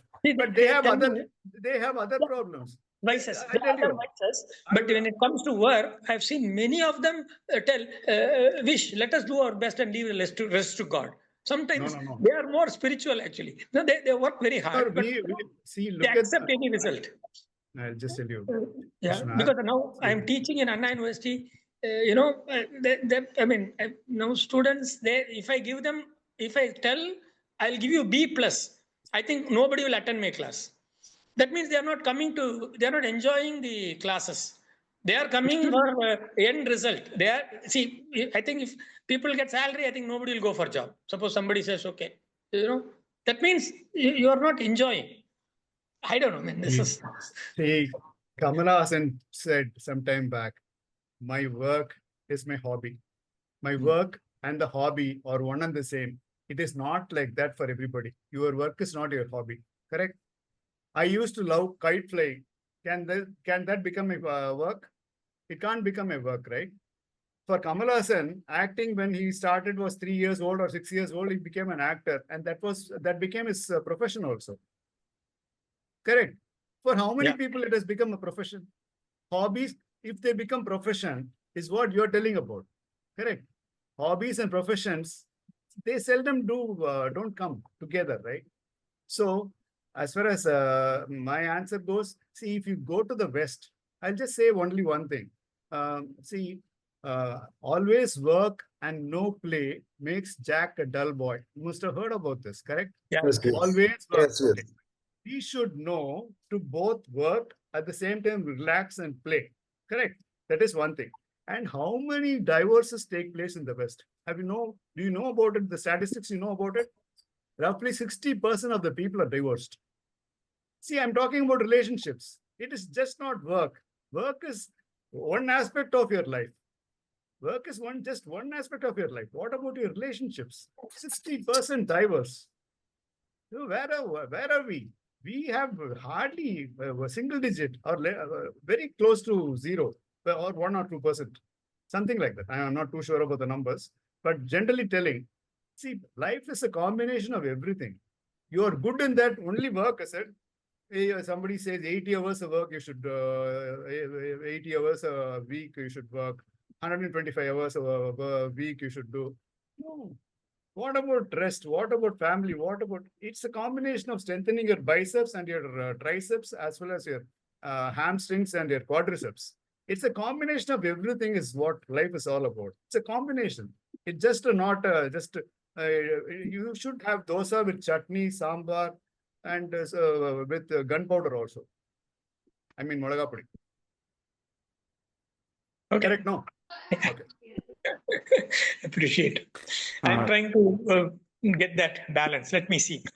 Ramkumar sir, vanakkam. Vanakkam. Vanakkam, Kumar. Sir, I am following whatever things you taught me, you told me, you interacted with me, including the last one at Woodlands Hotel also. இப்போ இந்த transformation happens within அப்படின்னு சொல்றோம்ல, we are trying to transform people, they transform that time, but after that they go back to the original. How to do it? No. That is not transformation. See, there is a lot of difference between change and transformation. Change is Exactly. temporary. Change, Yeah. see, what you do is talk, motivate people, and then encourage them to learn all those things from outside in. You are trying to do that change. You're trying to inculcate a change which is from outside to inside. Yeah. So, but Change is temporary. yeah. Transformation is permanent. No, Once what you happened? become- My question is, see, when I do some international coaching for those people, they say they're getting up early in the morning. You told me, no, you get in front of the lamp, you want to increase your focus. That has tremendously improved me a lot, improving my focus and keeping a lamp in front of me, sitting for 15, 20 minutes and all. So I still remember that. But when I tell to those people, get up early in the morning and all, no, during the period of 15, 20 days, they do it. But after that, 1 week they follow, after that it reduces. Is it because of the lack of commitment within the commitment, what they are making it, or their culturally is like that? No, it is because of the laziness. I'll tell you what. See, you have a scooter with you. Okay. Yeah. Okay. You kick it. I'm talking about an old scooter. Yeah. It's not a old. I'm talking about a old scooter. Yeah. You kick it. Okay. That's a Kickstarter. Yeah. Now today we have a self starter. You press you clutch the clutch, and then you press the other button, the scooter starts. Yeah. That's a self starter. So Yeah. I'm telling the difference between a Kickstarter and a self starter. The Kickstarter, you need to kick that person always, or behind that donkey's back or the oxen's back or the buffalo's back. You should have a stick in between the legs. And then the ox moves and things like that. That's what you're trying to say. For 15 days, they follow this meditation, wake up at 5 o'clock and do all sorts of things. Yeah. But you have to have a stick in between the legs to keep these things going, so, which is not okay. See, this transformation is a permanent thing. Once you become that, there Yeah. is no looking back at all. See, they need to do it themselves. They need to be a self-starter, not a kickstarter. Hmm. That's what I'm saying. And why the people are not ready to understand the importance of the values, whatever you told, no? Like, no, I remember when you told me about this Sigari quota. I was really, that night I could not say how committed, the sincerity he traveled. In fact, you explained in detail how you went and all the things.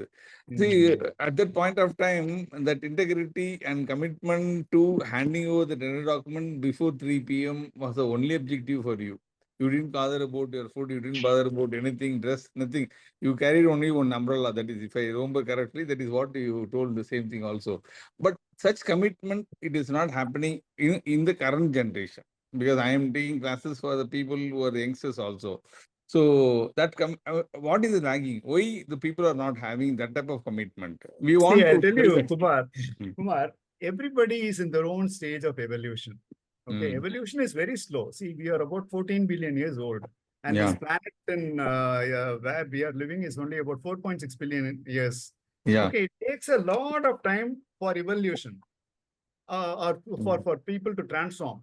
Maybe in later stages, they will change in the Okay. next lives. If Mm. the Hindu philosophy believes the next life or something later, I think people evolve slowly. You not at the rate at which you expect, at the rate they are willing to do. They have to do it willingly. It's like they need to do it willingly. Okay. They need to know the importance of that and start doing it and practice it willingly than other people forcing them to do intentionally. And Somebody else is coming up. thanks, Ramkumar. It was a wonderful, on both the days, it was very interesting, and love listening to you. You put it in so simple terms which everyone can understand. Thanks, for Gopi, for I'll tell you organizing one it. thing. I'll tell you, Kumar, one thing I want to tell you. See, in the Supreme Court, see, people, you have some thing passed by the lower court, and then the High Court passes the same thing. It goes to the Supreme Court for appeal. The judge listens to you only for 1 minute.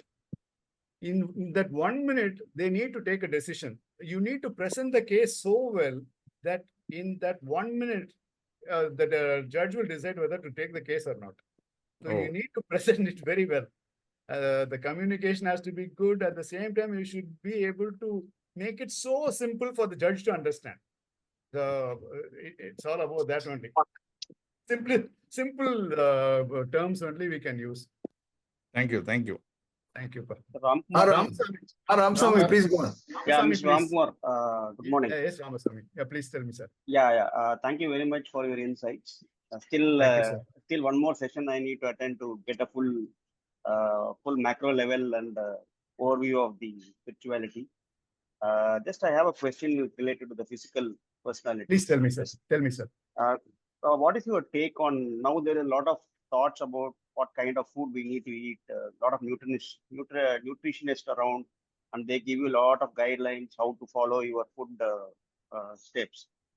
So what is your take on intermittent fasting? They are saying intermittent fasting is also one of the, one of the tool to get your body in shape at a much faster time. What is your take on that? See, I will tell you one thing, sir. I go to the Theosophical Society. Okay. The first time I went was in 2004. Okay. I was surprised to see the dinner 6 p.m. is what was written there. And morning breakfast, some 7:30 a.m. or something like that was written. 7:30, let's say it is 7:30 a.m. And lunch at 12 noon. Okay. This 6 p.m. or 6:30 p.m. dinner to morning 7, 12 hours intermittent fasting works very well. According to my dietitian, who told me, I asked the same question. I asked the same question to my doctor who is also a nutritionist.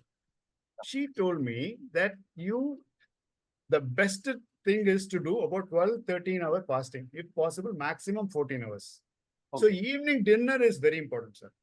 Evening dinner is very, very important. The time is very important. You eat less, but you finish it off by 7 o'clock. Okay. Right. 12 hours, 13 hours. Sir, 1 second, sir. I'll join you. One Yeah. second.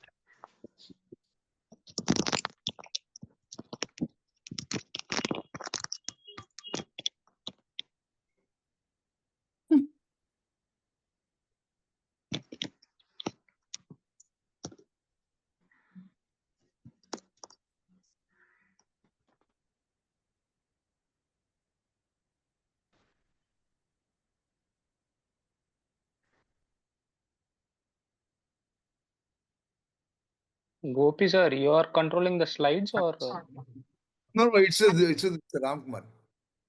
okay? Can I I ask just him to want to switch view off?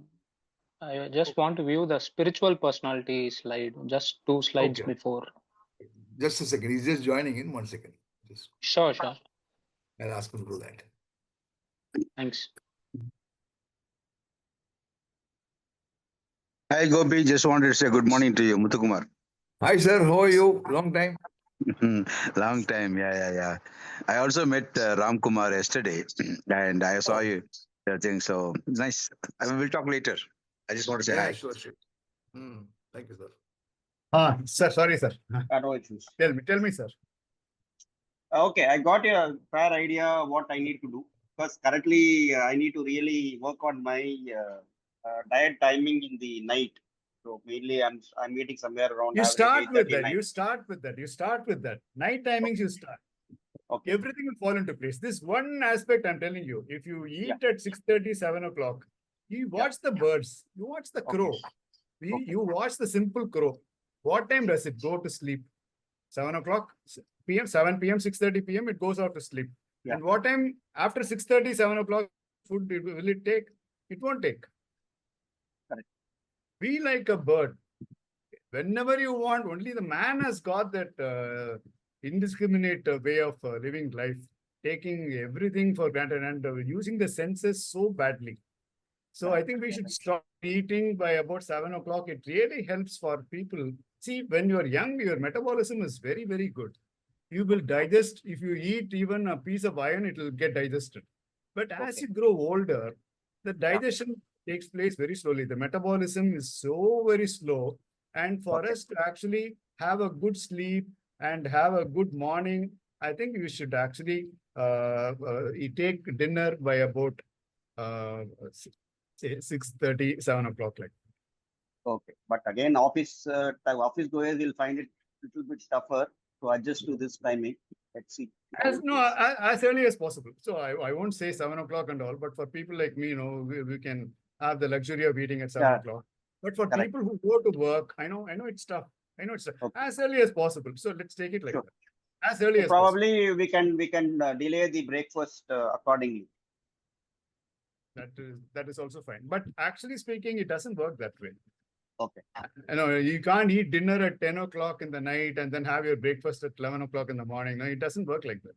Our body is used to the circadian rhythm wherein you need to do things at some proper times. You can't just fool the system, circadian rhythm. You can't fool it. Correct. The sun sets down at some time. You have to follow the sun. Yeah. You have to follow the sun. Yeah, circadian rhythm is something which you can't cheat. Okay. Sure.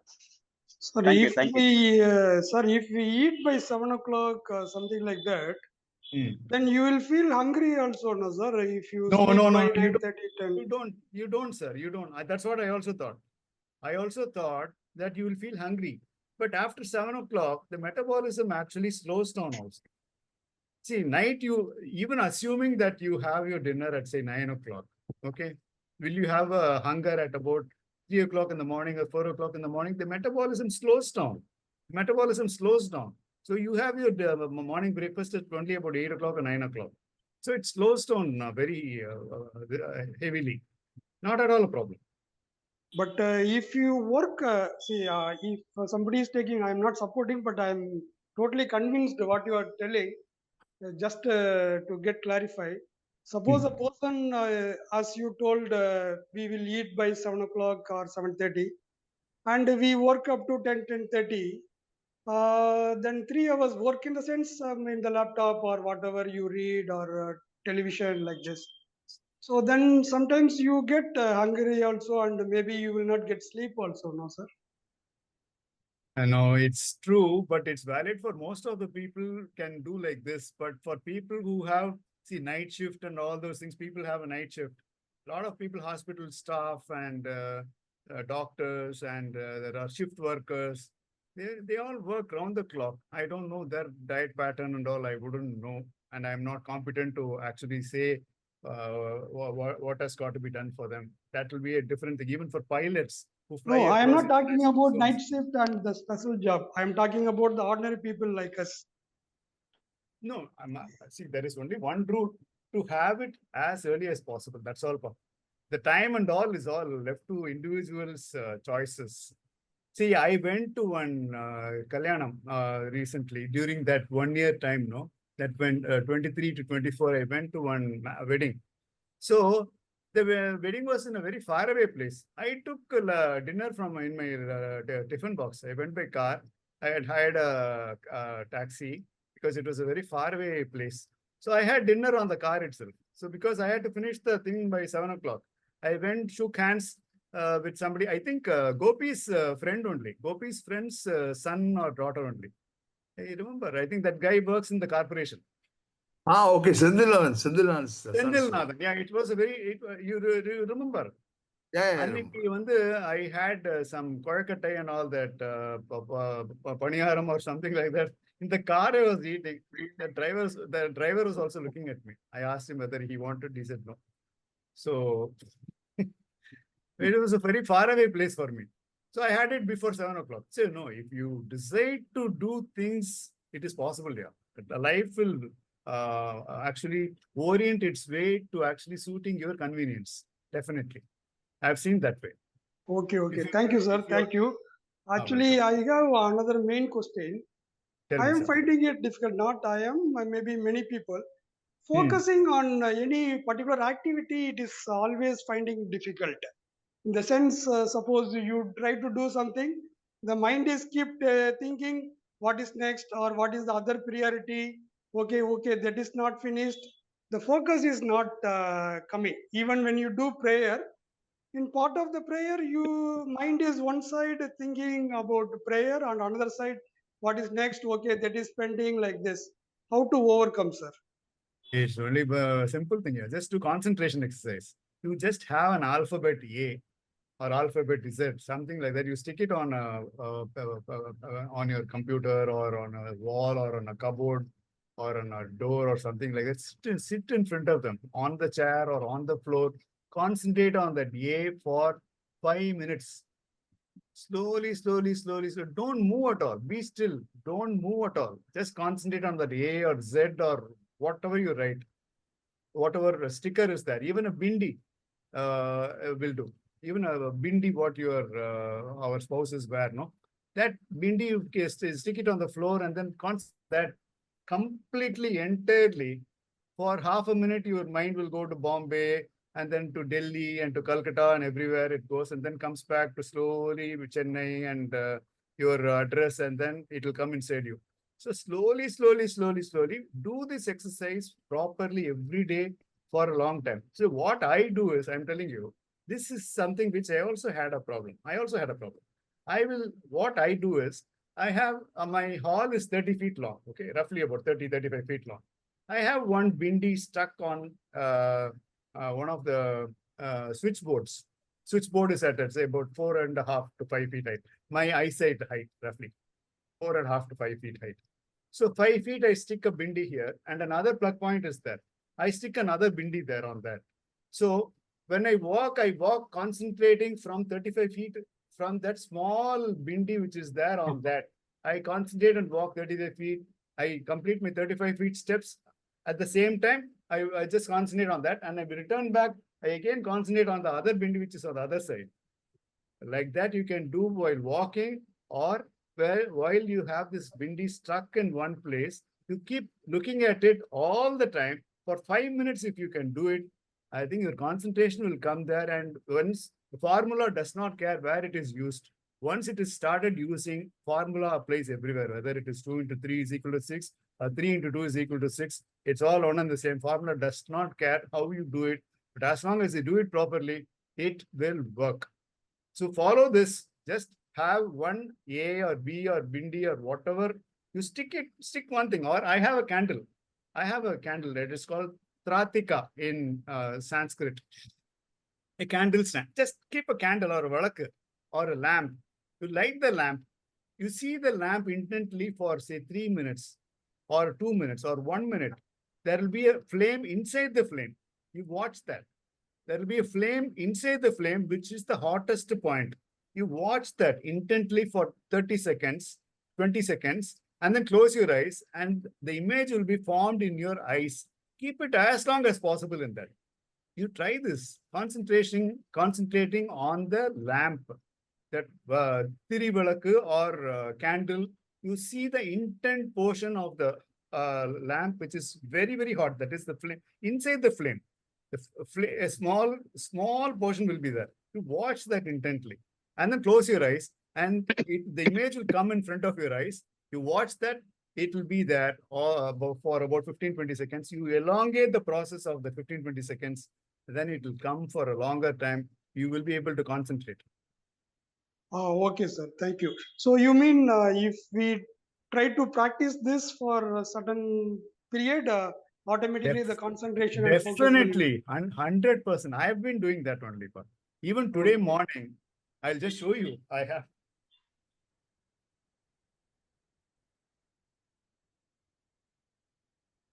I don't know whether you will be able to see. I don't know how this camera works. This is my Tratika. Okay. This is how it looks like. Okay. This is the candle. Oh, okay. Got it? No. Able to see? No. Okay. Yes, yes. Yes, Here I light the candle. Today morning I did because I needed to concentrate to give a 2-hour talk in front of such people or educated people like you. So I light this candle. I lit this candle, and then I saw that image with the central portion of the flame. The central portion of the flame is what I saw for 10 seconds, 20 seconds like that. And then once you are so concentrated on that flame within the flame, then you close your eyes and then visualize that flame will automatically come within the retina, the rear side. There is an image formed. Keep that as long as possible. That will really help because concentration leads you to meditation. People say, I am going to meditate. It's not like that. You concentrate, meditation happens. You don't meditate. You concentrate. Okay, okay. Thank you, sir. Thank you. Sir, can we have your contact details, sir? So if required... Gopi will give you. Yeah, I will share it, Padmanabhan. Thank you, sir. Thank you. I appreciate, sir. I appreciate. Thanks for all your time. Thank you. Thank you for asking, sir. Thank you for asking. Vikram, go on, Vikram. Vikram, sir. Yes, sir. Yes, sir. Yeah. Can you able to hear me? Of Yeah, course. Sir, you were giving some input regarding Lord Buddha. He was still all the time. So did he work like a common man, or he was still all the time throughout his See, life? there are different people allocated by God at different times. See, we have somebody coming in the form of Jesus. We have somebody coming in the form of Muhammad. We have somebody coming in the form of Shankaracharya. Some coming in the form of Ramakrishna, Sai Baba. Like that, Buddha also came 2,500 years ago. Definitely, he was a messenger of God. Just to now and then somebody will come. Now and then somebody will come. It's not that everybody is going to work. It's not that everybody is going to be like a Buddha. We are all in between stages of Buddha. We are all Buddha in the becoming. It's Okay, so he Buddhahood was is possible. still Buddhahood is possible, but we are all Buddha in the becoming.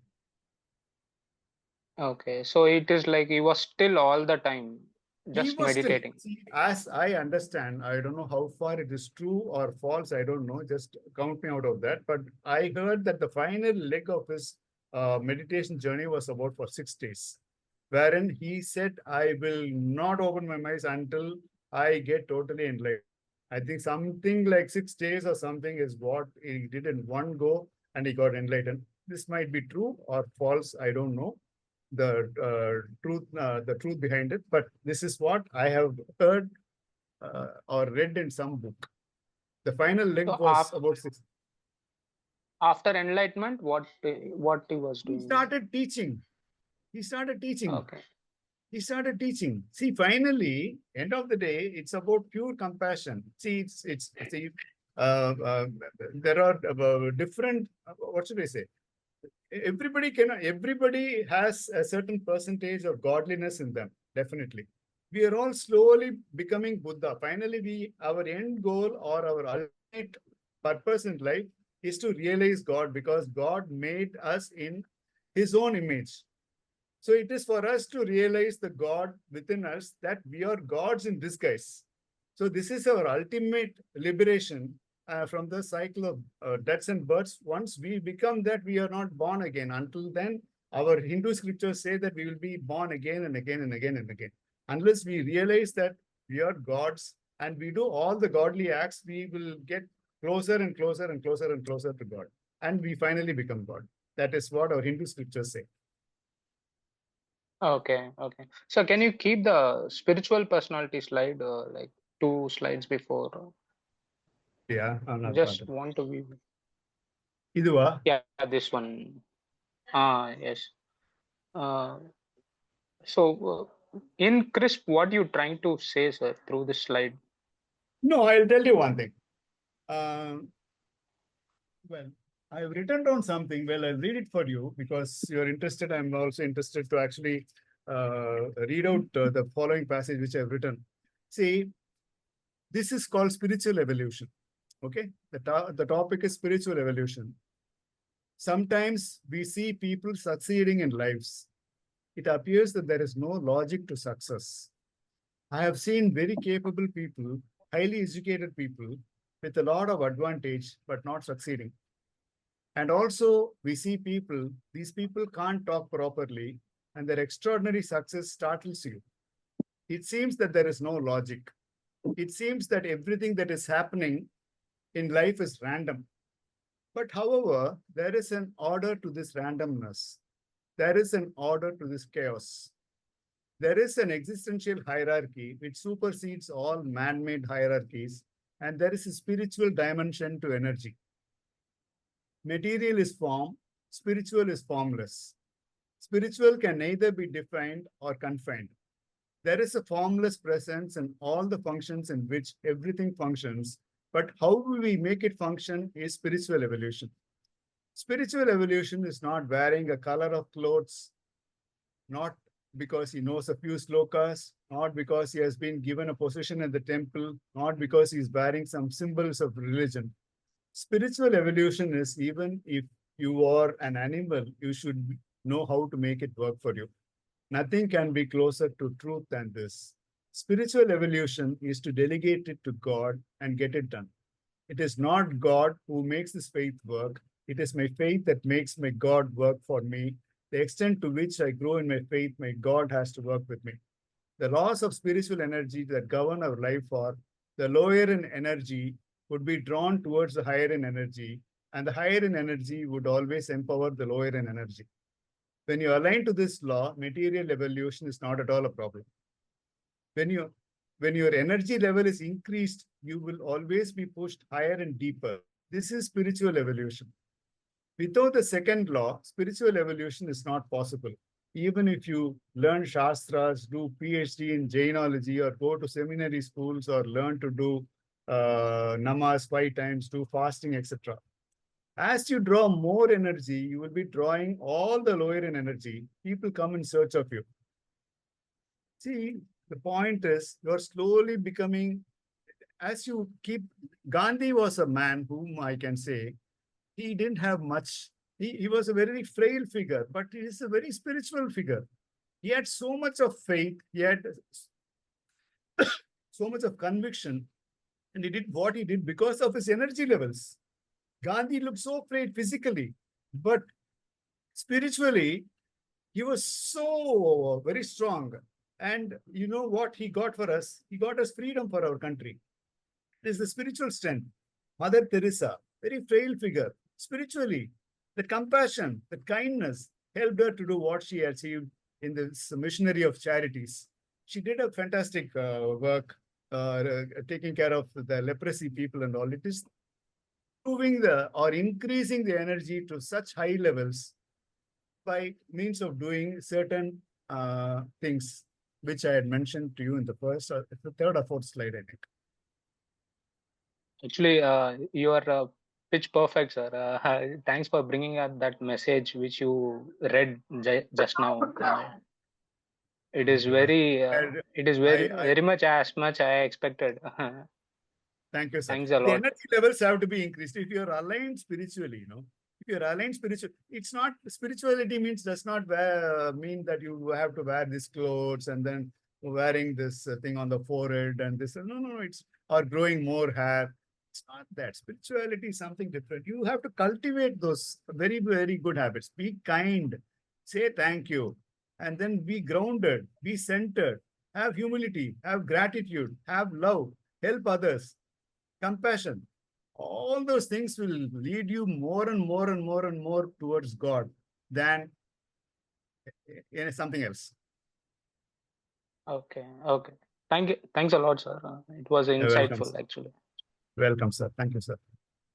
One last question, Taufik. Taufik, you want to add something, Taufik?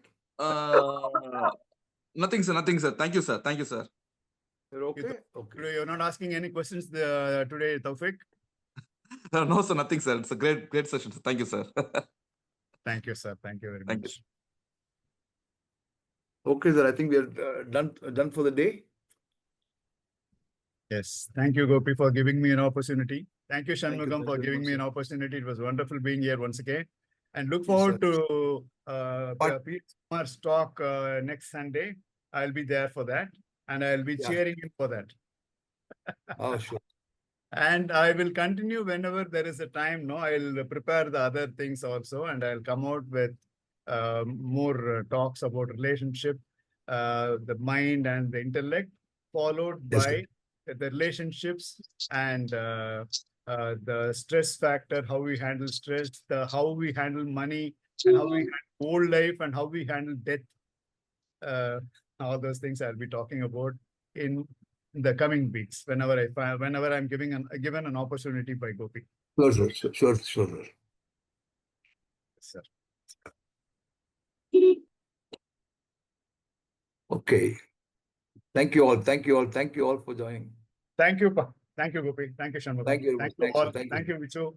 Thank you, Niyata Krishnan. Thank you very much.